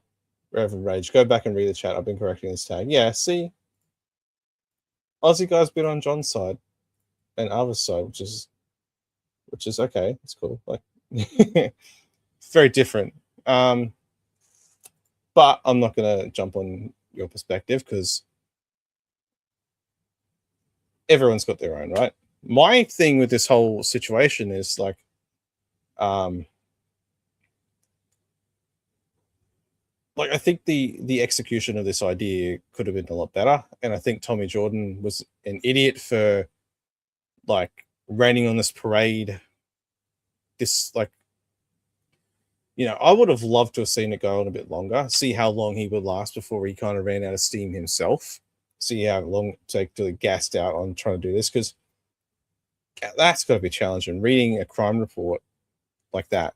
And then he said in this clip too that he was going to read the next thing. I really think he should have done the first one first. Yeah, Dean's been on the side of truth, not of John. Yep, he has. He's very open and honest about these things, Aussie guy. I don't think we're going to agree on every single thing just because we're Australian. That would be like completely fucking stupid. Because it makes for good conversation as well. And I'll bring up another Reverend Rage thing. I'm trying to bring more validation for the Devilverse. It's better to tell somebody to keep their dreams instead of telling them to quit what they love to do. No, I would never tell him to quit what he's doing, but I would say put a little bit more thought into it, be a bit more creative with how, if he's gonna roast and rag people up on stage, put a little bit more thought into it and then jump into that. Like, I just think that the execution was completely flat, even if it was intentional, which obviously it was. Yeah, I like that Reverend Rage does come in here every now and again, because we've had some back and forth on here just talking about Stuttering John. Appreciate it. Obviously, I do appreciate it because I like having these conversations as well, because sometimes your brain can be its own echo chamber. It can be. You can have your own confirmation bias with these things, especially if you already feel a certain way about certain people on here. But since I've been doing this too and like interacting with people more on here, I think that I'm trying to like look at it from like a neutral perspective as well, trying to see trying to think of the different angles that we could have gone down rather than just the one. Not all perfect, but it is what it is. We'll finish the clip. You know that was awesome. And then me and my friend Mark, we went to the Spotted Dog. I had a martini. Then I had a beer. Then we went to the West Side. Hopefully for his sake, it was an espresso martini. Pull back. It's a hacker. To a country bar, and then went back to his place where I slept. Did he go back to a dude's house to sleep? He did. Okay, we'll just put that on the checklist.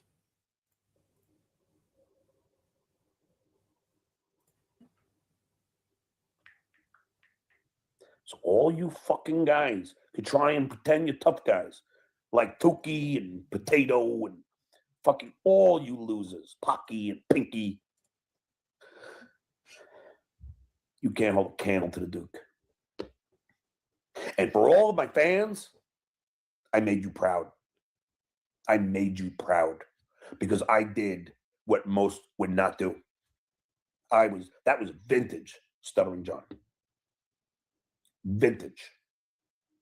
And you got to see it live. The balls. Think of the balls. Hit the follow button, hit the like. Think of the balls. Think of the balls. Think of all the balls. Balls.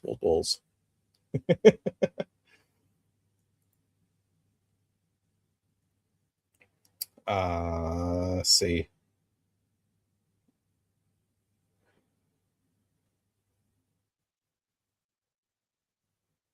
The next one's a Keanu one, but I think we might. Michael Ray Bowers is a little bit more funnier, I think, with these things. Because he's got some of the clip footage from the show, so let's jump to him.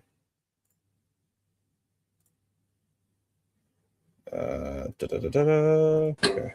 Tonight at 11. Doom! Then why do you watch Donkey Lips? Like I said, I don't know. I try to get out, but they pull me back in. I hate that I like it sometimes. I hate that I like watching the Dabbleverse. Clip it, Doom. Fuck yeah. I don't know. I think Ava's beautiful. It's fine. Hang on. Yes, I know. That's why. That's Aussie guy. That's why I wasn't going to do it, because Keanu is your bread and butter, and I don't want to fuck with your bread and butter. Microwave Bower is mine now. It's because of the name. Fuck up. I want to see what he says about this. This is gonna be hopefully funny. He's like really over the top with this stuff. He's way more invested in it now than what he has been before. I've seen him on X. I've seen him. Again, I'm not here to do all that stuff that a lot of people in the Dabbleverse want to do. But this Ava girl, she gaslit John up. And she told John, hey, you know what would be funny, John? For your show, if you would get the police report from Anthony Cumia, because Anthony Cumia said he's going to show up. You know what would be funny, John? If you don't even do a show or your comedy act. If you just put it to Anthony Cumia and read his police report or his court report to the entire crowd as a troll move. She kept telling him that for 2 or 3 days of the week. Now Stuttering John's a drunk moron, and he listened to her. This is sage advice from Ava for a guy trying to do a comedy act and trying to make friends and be a professional comedian that you're getting paid for from a club called Rodney's. Ava, is this the advice you give to egg on the people that already hate you? That just proves you're a troll, Ava. You like being a troll, and now you're gaslighting people to be a troll. That is not good characteristics from you. But that's why you're in the Dabbleverse. So, Stuttering John takes her advice and does it.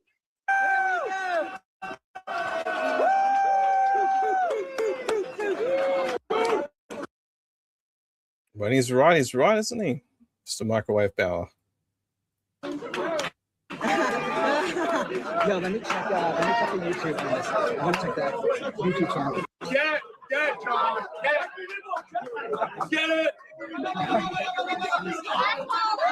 Let's go. No, wait. Is Bower inflating as he speaks? He might. Well, I've got my cat at the back of me here.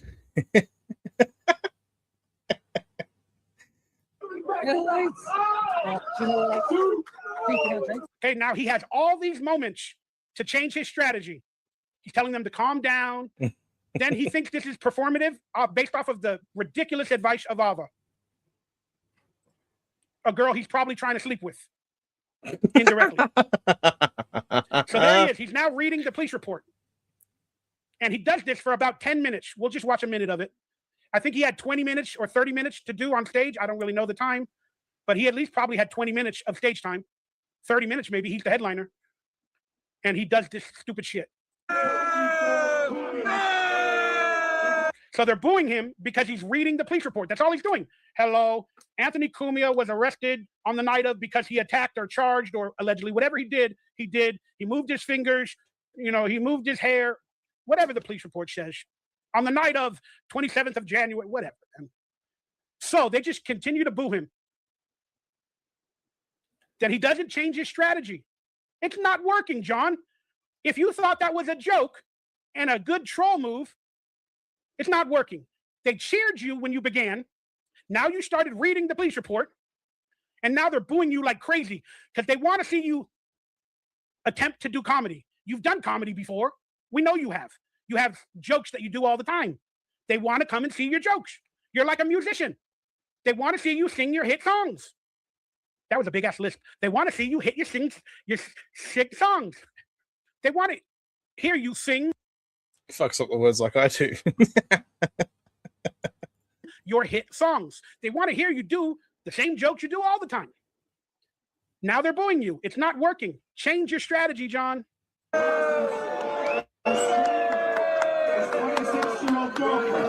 Daniel Brink. The investigation detailed the brutal sequence begins during a heated verbal argument. Torbia allegedly stopped on her hand.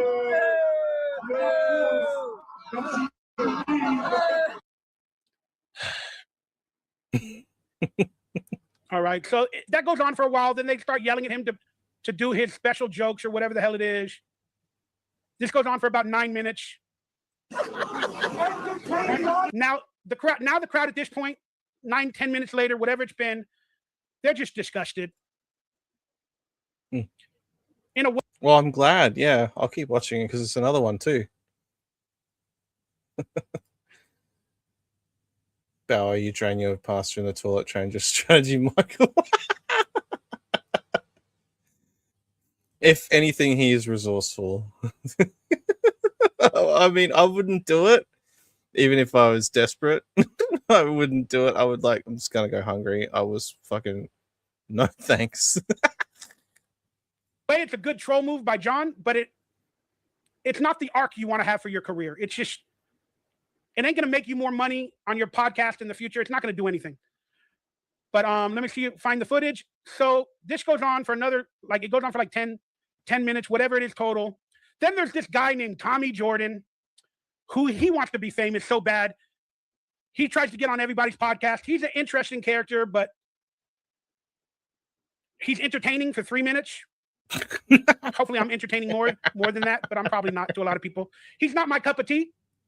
But he supported me, sent me some money. I appreciate him. He's trying to be on podcast, be a star in the Dabbleverse, be a comedian. He's there getting content, live streaming the whole thing. So he gets the idea in his head to rip the police report out of John's hands and rips it up on stage. He had to make a scene. He felt the crowd wanted him to do it. He felt he needed to do it. He felt the need to basically assault Stuttering John on stage. Oh yeah. If anyone knows if anyone knows about Positive Career Arc, it's Microwave Bauer. See, it's catching on. It's fucking catching on. Microwave Bauer is so deep. Yeah, I know he's so deep in the Dabbleverse. I know. You know what? His takes are pretty funny. Because I've got it sounds like he's going fast because I've got the speed up a little bit because I wanted to get through all these because it's just fucking hilarious. But I enjoy seeing his takes on the Dabbleverse. So just they're probably on par with mine at times, I think. I am Microwave Bauer level.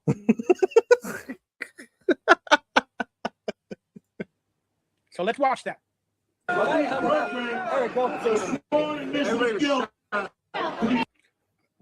that where it was, or is it later? Sorry, guys, I'm trying to find the right exact clip. Okay, I think it's here. Somewhere around here, guys. So Tommy Jordan comes on stage and rips it out of his hands. Any second. They're like, fuck you, you piece of shit. Boo, boo, boo. There it is. Tommy Jordan gets it and rips it. You see it? And now they cheer him on. Well, they're all cheering Tommy Jordan on. Now, Tommy Jordan is the hero. Tommy Jordan is the hero.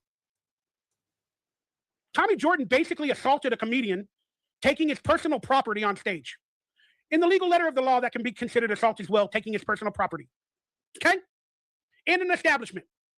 And now the crowd of fucking moronic, supposedly professional comedians, because they hate John, are egging this on. These fucking people's character, the mob mentality, is fucking ridiculous. It's fucking ridiculous. Look at them cheering it on, egging on bad behavior because they hate Stuttering John. Well, they deserve it. They paid $30 to watch him. You knew what you were going to get, but your motherfuckers still showed up hoping. But now you're egging on an unhinged human being like Tommy Jordan and calling him a hero for assaulting Stuttering John on stage. And you guys are supposed to be professional comedians? He does have a good point there, though, I think. Didn't think of the assault angle. But I still don't like the idea that he went up there and tore it up anyway. I just think that it's a bit silly. Like, I think. Like, people try to bend over backwards to say, like, right, this type of action is not right. You shouldn't do that. You know, you're trying to be an example. You know, use your words, not your fists or whatever. Don't get physical with this shit, because like it's just all theater. It's all soap opera. It's all drama shit. It's all these things into one, but it shouldn't get physical. Aussie guys right here. Tommy Jordan being the hero is an indictment on the Dabbleverse. Yep. There are no heroes here. There are no heroes. It's like the Hateful Eight, that movie, where there are no good guys. Everyone is a piece of shit. That want to work with each other? You're allowing hecklers to attack you and assault you on. And also this: don't ever go on stage at any performance. Yep, that's right. Don't ever go on any stage at any performance, because it's the dumbest fucking thing you can do. That's what these protesters do to all these live performances and stuff, which I fucking hate that as well when they do that. And I don't think you should just let them, what's the term for it? Let them die on stage in their own way. Don't you do anything to interfere with that. If they're going to do it, they're going to do it. Don't take it into your own hands, ever. Because if someone ever did that to me, I would fucking go ballistic. No matter what, you know, like it's just, you feel like, I would take it as an attack that someone wants to either kill me or assault me. So it's just like, well, I'm going to like do it back. You know, like, and I think everyone should have that fight or flight mentality up there, no matter who you are. It's wrong. It's wrong. I wouldn't do it to Stuttering John. I wouldn't do it to, you know, people I don't like. You know, it's silly. Just calm the fuck down. Stage? Because we all know that John ain't gonna do shit, so don't do shit to him. Simple. And I believe this too. Aussie guy saying Tommy Jordan will be Tommy Jordan would be in intensive care if I was on stage. Yep. And that's the way you should take it though. Like that, if someone is gonna, you don't know what their intention is. For all we know, there could have been ill intent there, and you can't take any fucking chances. No more. Oh man, jokes. I ain't no tough guy. Yeah, but if someone did that to you, I'm sure your instincts would be to get this person away from you. I believe that you would probably do that. Not like outright flog the shit out of them, but you know, you would do something to like make sure that you're not going to be hurt. But yeah, G-Rob's right.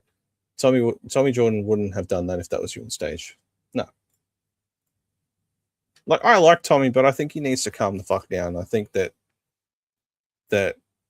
when someone gets under his skin about like certain and critiques certain things about him, like Doom has got under his skin lately with those critiques, he's just like, I'm going to take it to another level. And I don't think it's right. I think that his approach to it, he just needs to calm the fuck down.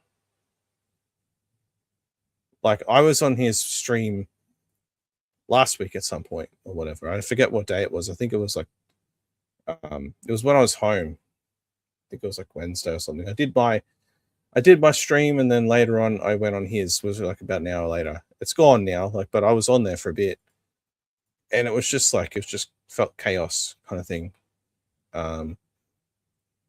He needs to slow it down. Like, if people are, you know, gonna sort of duke it out on there, just fucking let them go, and let these things happen. Unless it goes too far, then step in. But don't.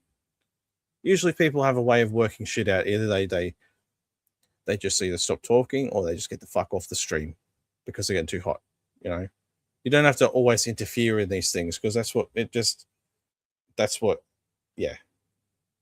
Don't fucking do it. And yes, he should chill the fuck out. Like, it's it's not real life. You know, most of these people that we rag on, we'd probably have a beer with. You know, it's just we're not attacking their personal lives. We're breaking down and critiquing what they do on here. And people start doing that to me, I won't be watching what they do, what they say about me, because it'll make me feel worse. And just being truthful. I don't normally like hearing myself back, so I find it very uncomfortable, like awkward laughter. I can't. I just don't know how. I don't know how people enjoy doing it. I know Shmuel did say to me one time that you should watch yourself and stuff, like you can improve what you do. But I'm like, well, I can normally catch it when I'm doing it anyway, and I try and work it out as I'm going, and then I'm like, all right, I'll think about it later and go, right, we're going to improve on these different things. It's uncomfortable here, you live. Yeah, I know. We all got to live with it though. Unless you're talking just in general. But I hate listening to myself back on anyone's stream at all, because it's just like, yeah, I just can't do it. Go fuck yourselves, each and every one of you. What a segue. Go fuck yourself. Your characteristics, you're all fucking evil. Anybody that did that and egged it on with the mob. Shmuel gave you that advice, Buzz. Why doesn't he do it? I don't know. You ask him. He just said that, gave me that kind of advice to. The only way to learn from what you're doing, if there's any mistakes or whatever, is to hear yourself back and then go from there. I don't know. I don't know what to tell you. I don't know how people don't. I don't know how people know. Like, they don't take these mental notes when they're doing these things. It's like, fuck, you got to do it better next time. I feel like I come more alive in these things when, after a little while, I'm a bit softer at the start, but then as I'm going, I get a bit more louder. Had you figured out who you were by then? Maybe. I don't know. This was after what I did on his show. He hasn't asked me back since then, so I guess I've done something. I don't know. I'm not rushing to go back. You know, I'm not going to rush to go back. I don't even think I'm in a rush to do anybody's show at this point, until at least my internet gets fixed. Microbowie. Microbowie. Mentality, I'll forgive you, but you got to atone and be honest. That shit was wrong. I don't care how much you hate Stuttering John. That's where I'm coming from. Dabbleverse bitches. Now, I know they're all going to come after me now. If I ever do a show or a public appearance or anything, they're going to come after me. It's all freedom of speech. It's all in good fun. We actually love you, donkey lips. We're going to film you behind your back. We're going to talk shit about you. We're going to heckle you. We're going to make fun of everything. Hopefully you don't assault me. Oh, I'll reply to this in a sec, but just while it's fresh, Aussie guy, after he took a dump in your lap, he gave you advice. Well, I guess so. I mean, he was saying that that our stream wasn't the best, but it didn't really leave me much room to really work with anything, I guess. I know it was a bit flat. I know it was very flat when I did that, but I can only pull punches with someone that's sort of doing if someone comes at me with low energy, I'm going to kind of come back at low energy too. I'm not really talk loud and trying to outdo or outshine or do, trying to shit on his show, because that's not my show. I'm not going to do that to him. But yeah, if you don't give me much to work with, what the fuck am I supposed to do? I really don't. Yeah, Panhandler was great. I enjoyed talking. I'm glad he was there, because I think that this would have been even worse. But Panhandler is good. Is good to have on board with anything, I think. But yes, Shmuel is a special kind of something. Yes, he is. Like he's nice. Don't get me wrong. He's very. I think to a degree we share. I think some of us here kind of share the same kind of opinion or perspective. Not all the same, but we have like a similar kind of like overview of what we're thinking. But yeah, I think if I was to go on there ever again, I might bring something else to the table next time. I think I'm going to have to. I think at this point, or touch me or do anything like that. This world is scary enough. Oh yes, this was going to say about Michael. Hang on. Yes. More microwave Bowie. Yes, we will. Because I was going to say, what he's saying here too. He's saying like, oh, people are going to come after me, go at my like at the things I do, like Dabbleverse people and stuff. I don't think so. I don't think people will. I think people would actually think he's more likable than Stuttering John. I don't think that people are going to actively trying to sabotage something that Microwave Bauer does, because he's a little bit more.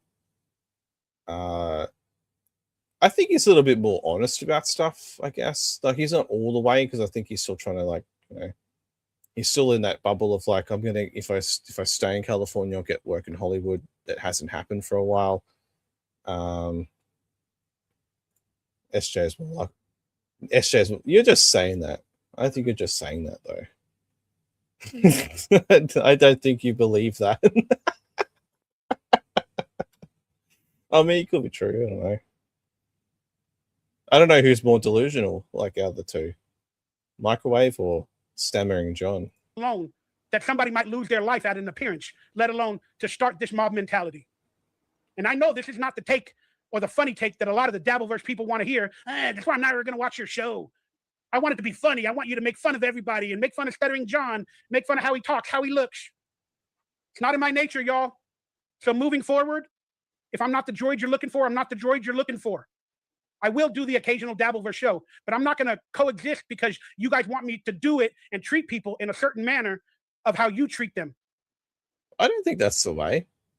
I don't think that's why. If you're going to sit out and do a show, I think the Microwave is pathetic without the hilarious buffoonery. Yeah, that's true. Like I think he's a little bit more self-aware, but not. He's not self-aware enough. I think he knows all this stuff. He's very tuned into all this. But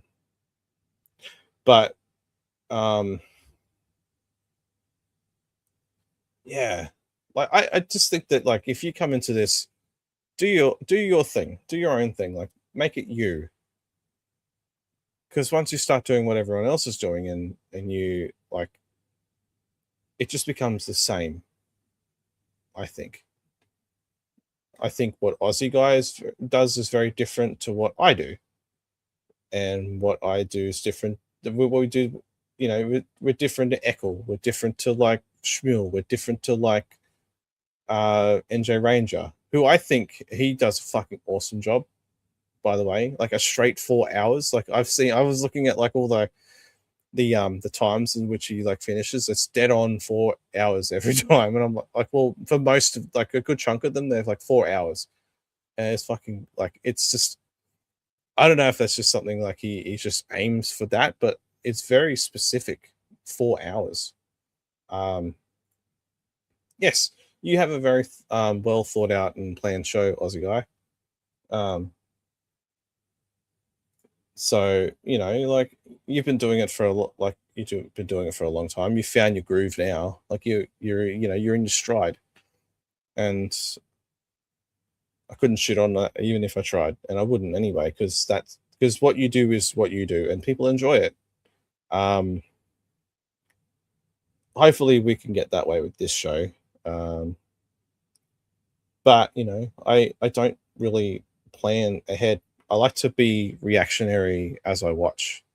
I like to pre-plan my thoughts very much. I have an idea when I start it, but I don't want to go too far in depth with it because it's just, it doesn't feel natural for me to do that.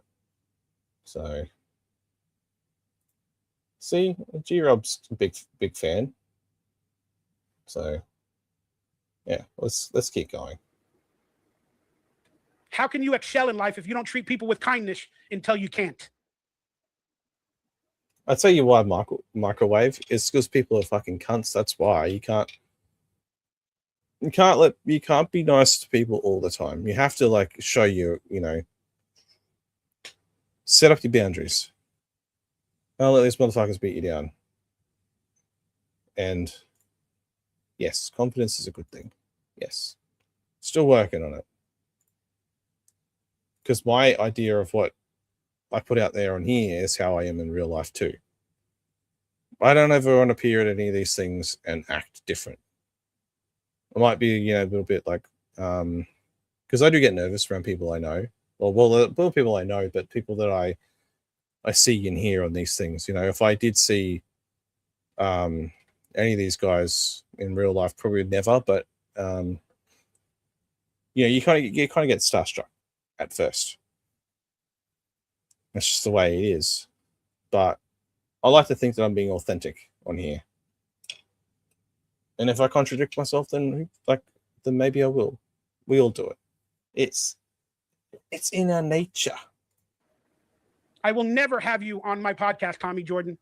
I know you wanted to, and you were saying nice things to me. But yeah, you need Tommy Jordan buttering someone up. That's no fucking way. He would never do that. Ever. to atone for this. This was wrong. So you can get clout, become more popular in the Dabbleverse. It's not very. Hey, that's the evil world. That's what Hollywood people do too. They get a drama. They get a storyline. But yeah, I'm really, really upset. I'm really upset. Now let's watch what Stuttering John does to end the show. And I think he had 15 or 20 minutes. It's probably about 11 minutes now. And let's watch how he ends the show. I would have kicked Tommy Jordan out immediately. I would have called for the crowd to kick him out. Yeah, what the fuck was up with that? Letting him stay in there? Yeah. Anybody else would have got their asses kicked. Like, just that they would have got bounced out, told can't come back in here, probably banned permanently, maybe, depending on how severe it is. But yeah, they dropped the ball there, big time. But then they would have hated me more. But I would have called for them to kick him out. Then the rest of the people that are calling him a hero, I would say, if you guys are going to stay, then I would do a show. Well, fuck yeah. Absolutely. It was a bad look for them. Absolutely. We've probably, all of us that are in the chat, right? Like, you know, you guys, I've been into places where I've seen people get kicked out for even like lesser stuff than this. Like, there was one time, it was a long time ago. It was like a club / tavern kind of thing. Similar to what we call RSLs here. And this one night, this one guy was there with his friends and stuff, but he was in like a wheelchair. And he must have been like, you know, he had a bit to drink that night and stuff. But I think at some point someone cottoned onto the fact that he actually wasn't disabled, that he wasn't actually like wheelchair bound. And then one of the bouncers in the there, they eventually got rid of him, but he literally got bounced out of there. I kind of like, you know, when you've been drinking a lot and stuff, everything cool, like it just hits you like, you know, like a freight train. And I just looked and I've just seen his guy get bounced up against the wall, and then he got booted out. And I was like, that wasn't the shock to me. It was the fact that the dude could walk and he got fucking bounced out for it. I still don't know why, but it happens. That sort of thing I think should have happened here. But, you know, it kind of, yeah, it's just funny to me. Definitely a bad look, though. Definitely fucking bad look. Now I'd give them the comedy set. You already did your troll, Stuttering John. You did your troll. They attacked you. Now kick Tommy Jordan out, and then now do your comedy act. Maybe you can win a couple of people over now. Earlier, you could have won 30%. That's what I was saying. That's fucking what I was saying too.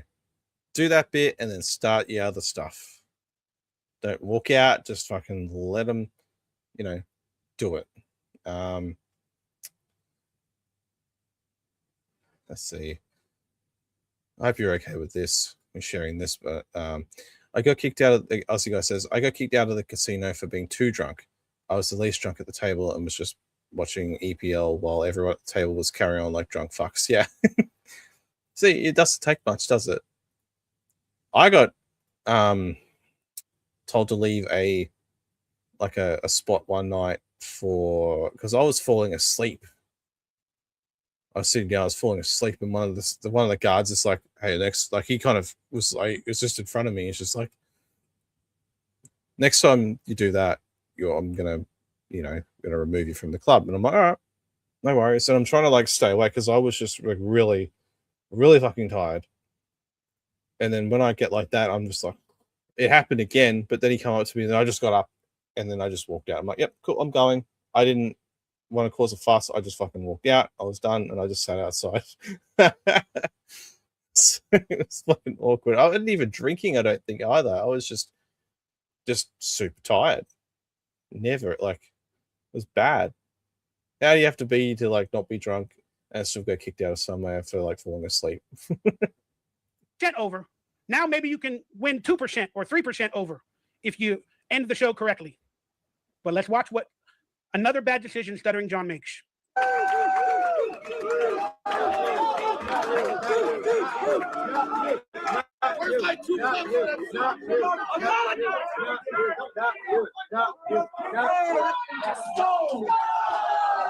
So he drinks a beer and says his catchphrase, "Skull." And they're saying, "Not good, refund, refund." Then he says, "Skull," and they cheer.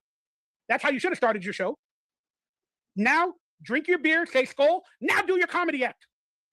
They're all there. They're all listening. They're all paying attention again, finally, after booing you. Thank you. Wow. Now he says thank you, and he gets off the stage after, 11 or 12 minutes? When he probably was paid to do 30 or 20 or whatever. I don't know. Now they're all booing him. Now he proved all of them right, that he's a POS and a hack and a this and a that. Wow, really, really bad, Stuttering John. Really, really bad. Do I want to air the take from Anthony Cumia, or do I want to move along with my show after talking about it? Anthony Cumia gets interviewed after by a couple of people, and let me remove the video. Anthony Cumia, the one that kind of helped with the chaos and the madness, says that, Stuttering John had an opportunity to win over the crowd. They were all there for him, and he could have done some good things. And I agreed with that point of view when I heard it. That's why I even spoke that point of view now, because I agree with it. Stuttering John had plenty of opportunities to do the right thing and be a better man publicly, and Anthony Cumia is right. But if we're going to call a spade, Anthony Cumia, you had every opportunity to be an even better man and not gaslight your crowd. And this is also true. Aussie guy says, "Hey Bauer, SJ got paid. You said no to Hackamania because it might hurt your sad little feelings." And that's true. I remember the offer. I remember there have been many offers for Hackamania for certain people. Bauer being one of them. He didn't want to become part of Hackamania because Patrick Melton is an evil person, apparently.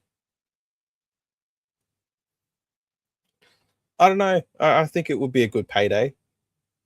And he'll be around people that actually like him, I think. I don't think anyone's going to like run Microwave Bauer out of the building. I think that's the perception they get. I think Mr. Microwave is thinks he's above all this anyway. When's his next acting gig, I wonder?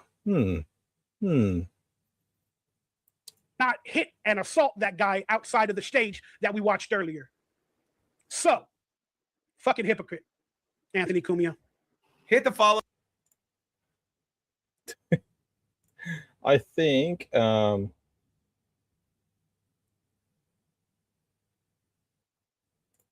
there's another one. I think he did another thing. It was definitely a microwave bar. I think that's this one. The Dabbleverse is bullshit. But I see where it could be fun. Anthony Cumia punched some guy on the street an hour ago. You ready? What? I don't know. Watch Are this. you fucking kidding? All right. He's a pedophile. Whoa. Okay, yeah. So that's the video footage, I believe, from the guy's camera. Well, he's trying to shake Kevin Brennan's hand. And then they got that guy from the Who Are the Yeah, podcast. I think he Carl has in Hamburger between or clips. I whatever. think. I didn't see this. I was just The guy saying from this. Kino Casino, man. Looks like me. Little fat little entertainer right there. Let's go. This is.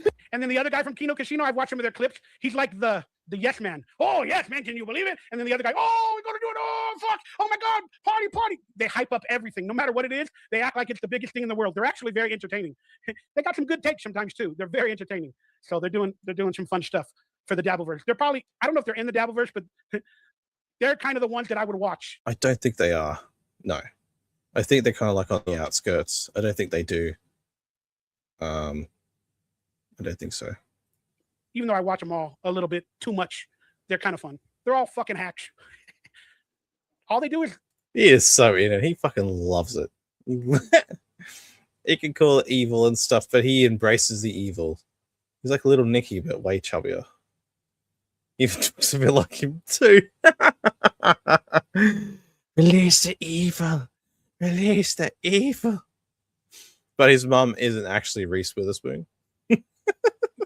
cover stories.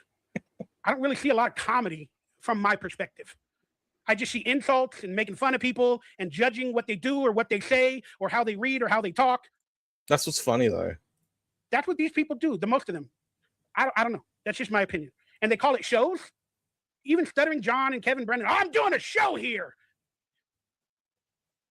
Am I doing a show? I don't think I am. Ah, right. I'm just hanging out with you all, watching clips and talking shit about the clips or telling you about my life. Is that a show? A show is planned, edited, filmed, rehearsed, produced. Some of these things that you motherfuckers call shows, they're not. Okay, so I guess my stream isn't a show. Okay, I'm glad we got that sorted out because I don't follow a plan. Humble yourselves. Fuck. But thank you for joining my show today and hanging out on my show, my podcast. It's not even a podcast. I don't even have guests. It's just me talking. So is it a podcast? I don't fucking know. Who are you? I thought you left New York, you racist piece of shit. It's like if a podcast airs in the forest, did anyone actually hear it? Did it actually happen? Who are you? Most people aren't pedophiles and racist. Who are you? Okay, he called him a racist piece of shit, and that's freedom of speech. Freedom of speech, y'all. And I have seen points where Anthony does jokes like that against black people. And I think he might have been fired or something because of something like that. I do not know. But again, he has the right to say it. But does that make him a complete racist or not? I don't know. But is this person allowed to throw those words at him? Yeah, they can. They can. But Anthony gets really offended when he hears that word. So he thinks he's not. I don't know. I've seen some of the things you've done, but maybe he doesn't consider. He's moving up in the world now. Now that he's not sitting on the toilet doing it, but he still does those videos. I swear I've fucking seen it. It's a show now that he's not doing it while sitting on the toilet. Shitty show. Himself one. I mean, we've all said and done things, that could be considered racist. I have. So, but again, who really knows what racism is? And in my opinion, the people calling you racist are typically the more race or the real racist. You know what I'm saying? When they call you out, those are typically the people that are actually racist. But hey, I digress. How you doing, Carmi? Who are you? I thought you left New York, you racist piece of shit. Who are you? Most people aren't pedophiles and racist. Who are you? I'm asking. What? Most people aren't pedophiles and racist. Those are some tough ass accusations nowadays. So no wonder Anthony Cumia gets mad. But still, the guy has every right to say it. And Anthony Cumia, if he didn't want to engage, just walk away. Move along. You got plenty of real friends there if you're a professional.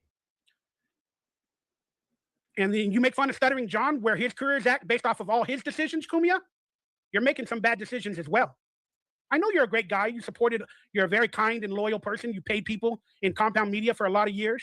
But still, you call them out on their bad decisions. You're about to make another one right now. Well, he paid Gino to do really nothing, right? Paid him out of pocket to keep him around.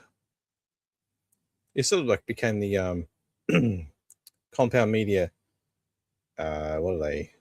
Used to call him like the court jester for like the kings and stuff back in the days. That's what Gino is, but not an unfunny court jester. Based off of something that you have your career by, and that's freedom of speech. Pick a struggle, Kumia. Pick a struggle. This is somebody. This is like a world-class A-log in real life, bro. This is What's an A-log? I This don't is crazy, bro. Who you are? It was like Opie won. I mean, did he? A person I was in Opie's chat a few weeks ago, just riling him up. It was so funny. that recognizes a scumbag on the streets of New York. See, there it is. There it is. You saw that? You saw that? Anthony did that. Anthony grabbed. But I was told that John's act was old news, that Anthony is addressed and it doesn't get to him. Yeah, I heard that too, Aussie guy. That's what I thought too. I thought that it didn't get to him, but clearly it did. So I guess we'll see what happens with that. It'd be interesting. His sunglasses or a phone or a hat or whatever the hell it was and threw it to the ground. But we saw the video earlier where Anthony Cumia says, I was backing up, and then the guy pulled his glasses down and threw it to the ground. Evidence 101, Anthony Cumia assaulted this guy for freedom of speech.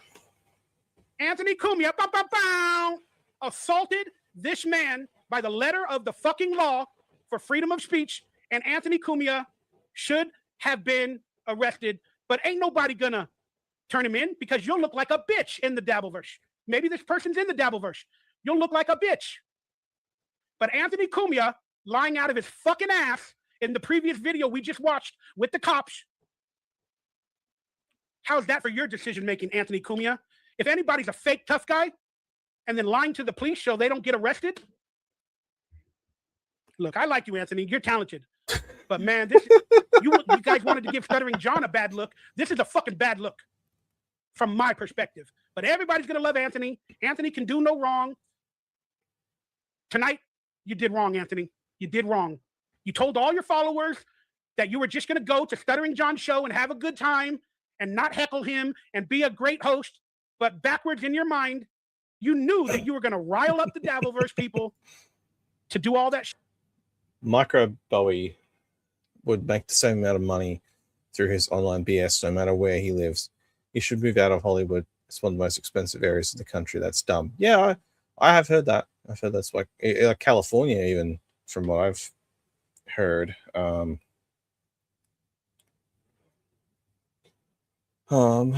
There's Crazy G Rob.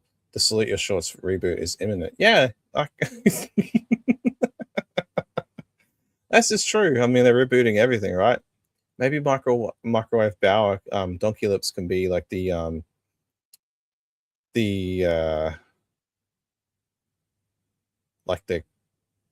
counselor, or he can be like the cautionary tale of like, this is what happens when you don't go to camp.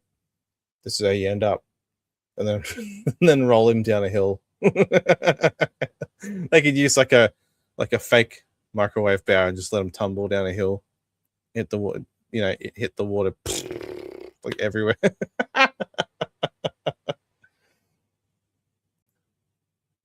I can't unsee Pat Dixon on his bike thanks to Rocco.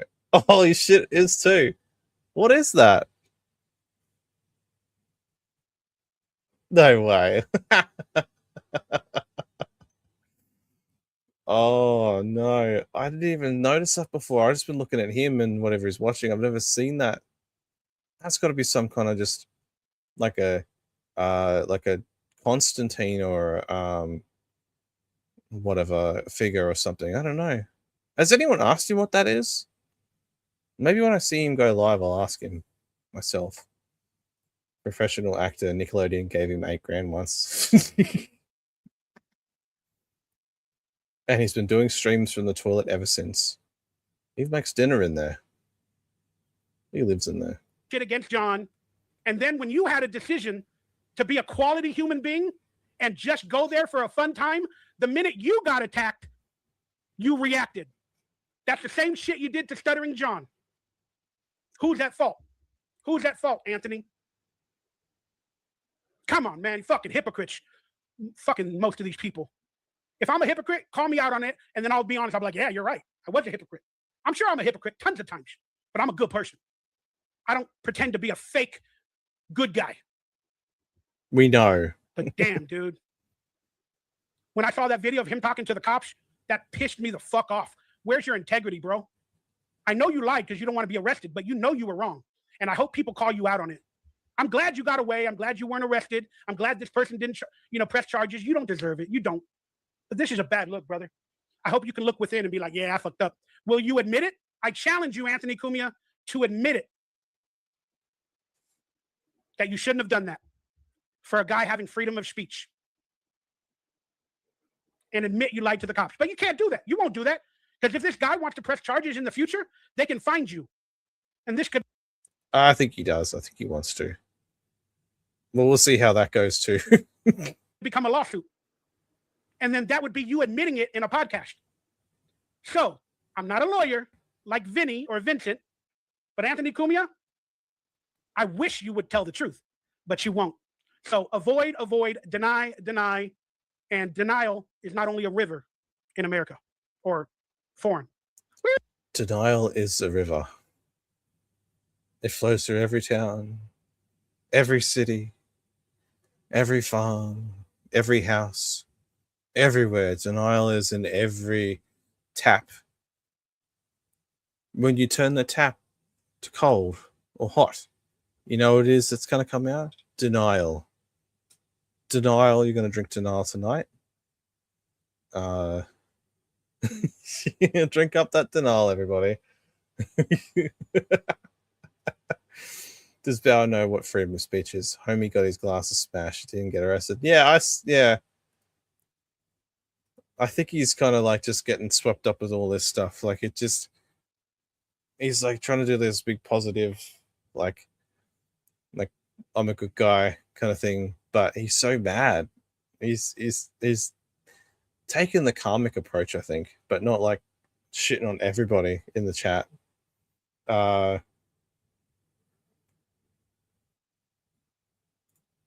In my head, I pronounce microwave Bowie. Oh, right. Yeah, Bow. Yep. I'm thinking when I see that, I think when you spell, I think of like David Bowie. That's why I'm like calling it Bowie. I mean to blow up your spot, G-Rob. That's just how I see it. But I get it, yeah, because of obviously his last name. But I'm like Bowie, micro Bowie. What is denial? Egypt? I don't know. Denial is a river in Egypt. But I hope other podcasters call you out. I hope other podcasters do. Is denial really a river in Egypt? I thought that was like... Let's have a look. Let's fact check this. River denial. Oh, I know what... No, never mind. I know what he's talking about. Yeah. Yeah, I know. Of denial. I know. Now I just realized it. I'm like, you idiot. Love figuring these things out in real time. Oh, man. But everybody's going to probably kiss the ring of Pinky. Well, you're not Pinky. Yeah, you're lucky. And then the guy said, you're lucky I don't press charges. And then all his friends are like, you fucking lucky I don't put you in a body bag or put you on the floor. The scumbag on the streets in New York. Oh! Wow. Look at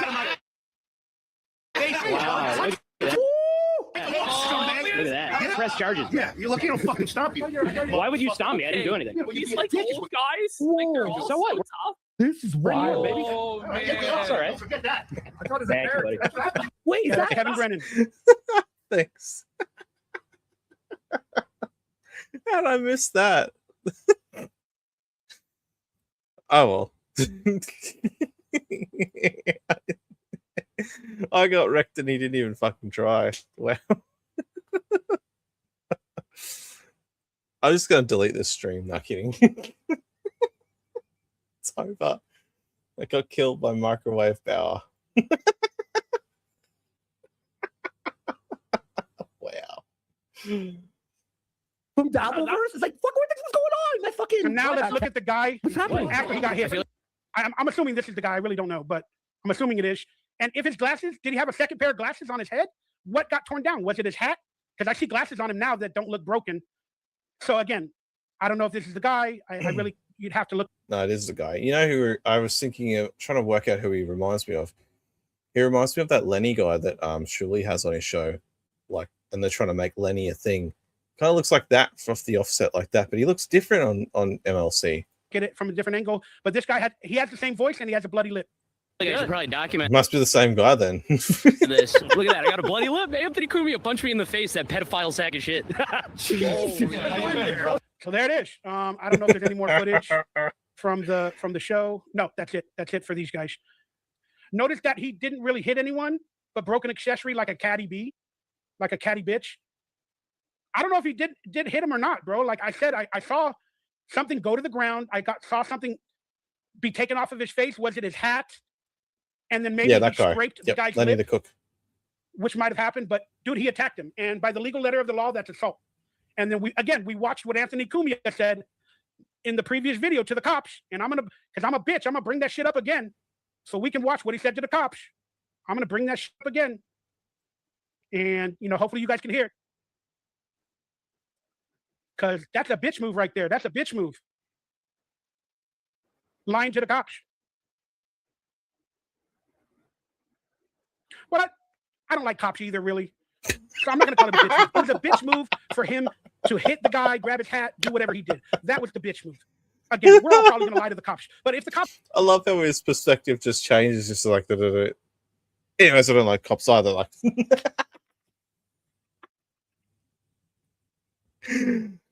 Oh, it's so good. Maybe you should cover him more often. This is funny. I see why Patrick does it now. This is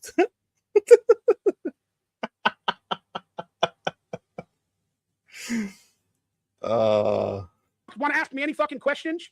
I'm not gonna talk to them, New York's finest. If they ask me any questions, guess what? I don't answer questions. I plead the fifth. I don't answer questions. I don't even know how to talk properly. My speech is fucked. Like, I ain't read anything unless it's a script.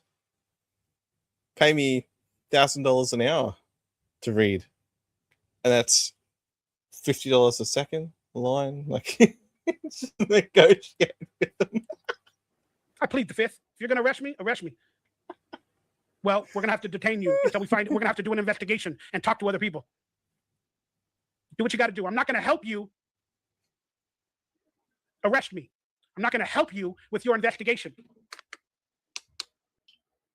But by lying to the police, if this person hated Anthony, he could put a lawsuit, and then this would all be video footage evidence of him lying and what he did, that he assaulted this gentleman. Albeit the gentleman shouldn't have said what he said, but it's freedom of speech. Right, Anthony? Do you mind if I share your link in Discord, NLO? Yeah, go for it. Yeah, absolutely. I'm on Discord, but I don't even really go on there, honestly. But I did see, I think, after I thought about it later, I checked Discord, then you shared like the my channel on there, which is awesome. I appreciate that. But yeah, go for it. You don't need no permission from me. Go right ahead. Yeah. The more people, the better, I think.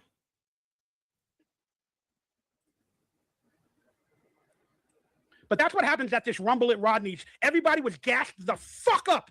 Everybody was gassed the fuck up for this night. That's why I'm talking about it on my show. Probably going to be a 4-hour live stream. Everybody was gassed the fuck up because of Cumia, Stuttering John, everybody. But yeah, we got to watch what, yeah, it's still assault, brother. That's what it is. It's still assault. I watch all those channels, man. So let's listen to what Kumia says again. I'll just let it go through. Hopefully you hear it. I won't repeat it. But he says, he got into my space, was giving serious accusations verbally, and then I was backing away, and then he threw down his sunglasses or his hat and threw it to the ground. I didn't do nothing. I'm not guilty.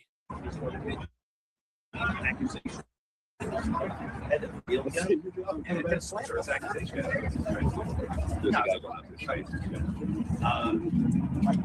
Yeah, he started making these accusations. And was trying to face with yeah, he was and look at these fucking idiots. He was in his face with a camera. He was in his face with a camera. No shit, Sherlock. If you're on a public sidewalk, we're allowed to film you. But this is what they say to auditors and all that. They were in my face with a camera. Yeah, because we're allowed to film you in public, bitch. But they think it's all an excuse. Oh, the cops need to arrest him. He was in his face with a camera. Oh, shit. He violated. Rumble at Rodney's. That was the title of the NLO stream. Yes. Yes, it was. Violated my personal space. Okay, I understand. Everybody has a personal space. But where does it end? 3 feet, 2 feet, 5 feet, 10 feet. According to officers, you can film them, but it's got to be 15 feet away. Then one week, it's 20 feet away.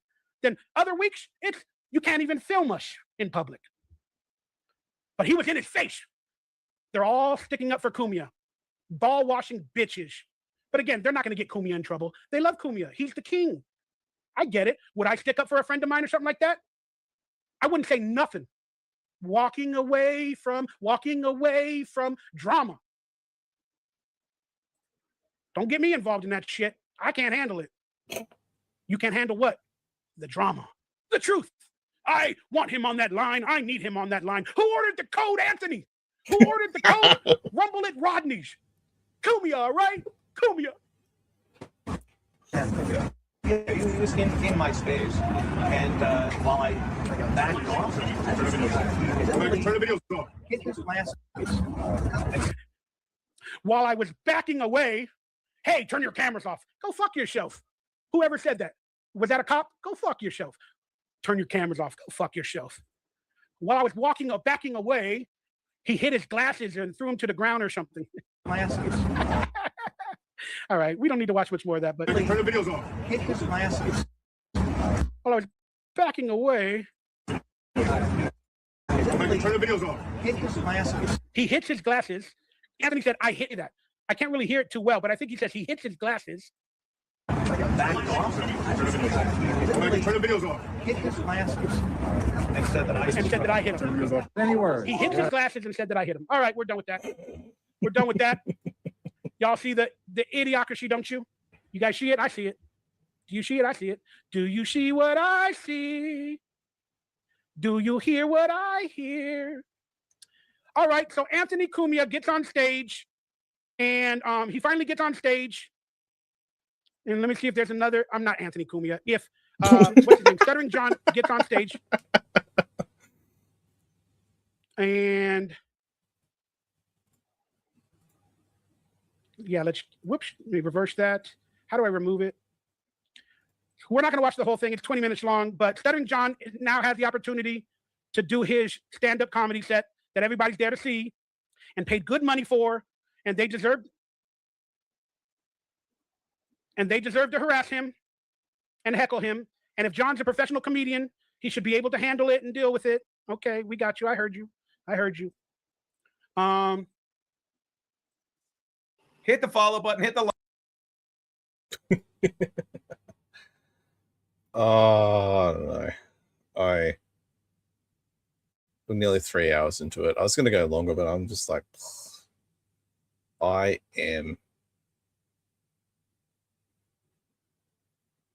done. Yeah. I'm tapping out. I'll watch the other stuff that I got in there sometime this week, I think. So we're going to be a bit all over the place. We're going to watch clips from everyone. I'll get rid of that one. Right off. Yeah. Fun weekend. Anyways, I'm gonna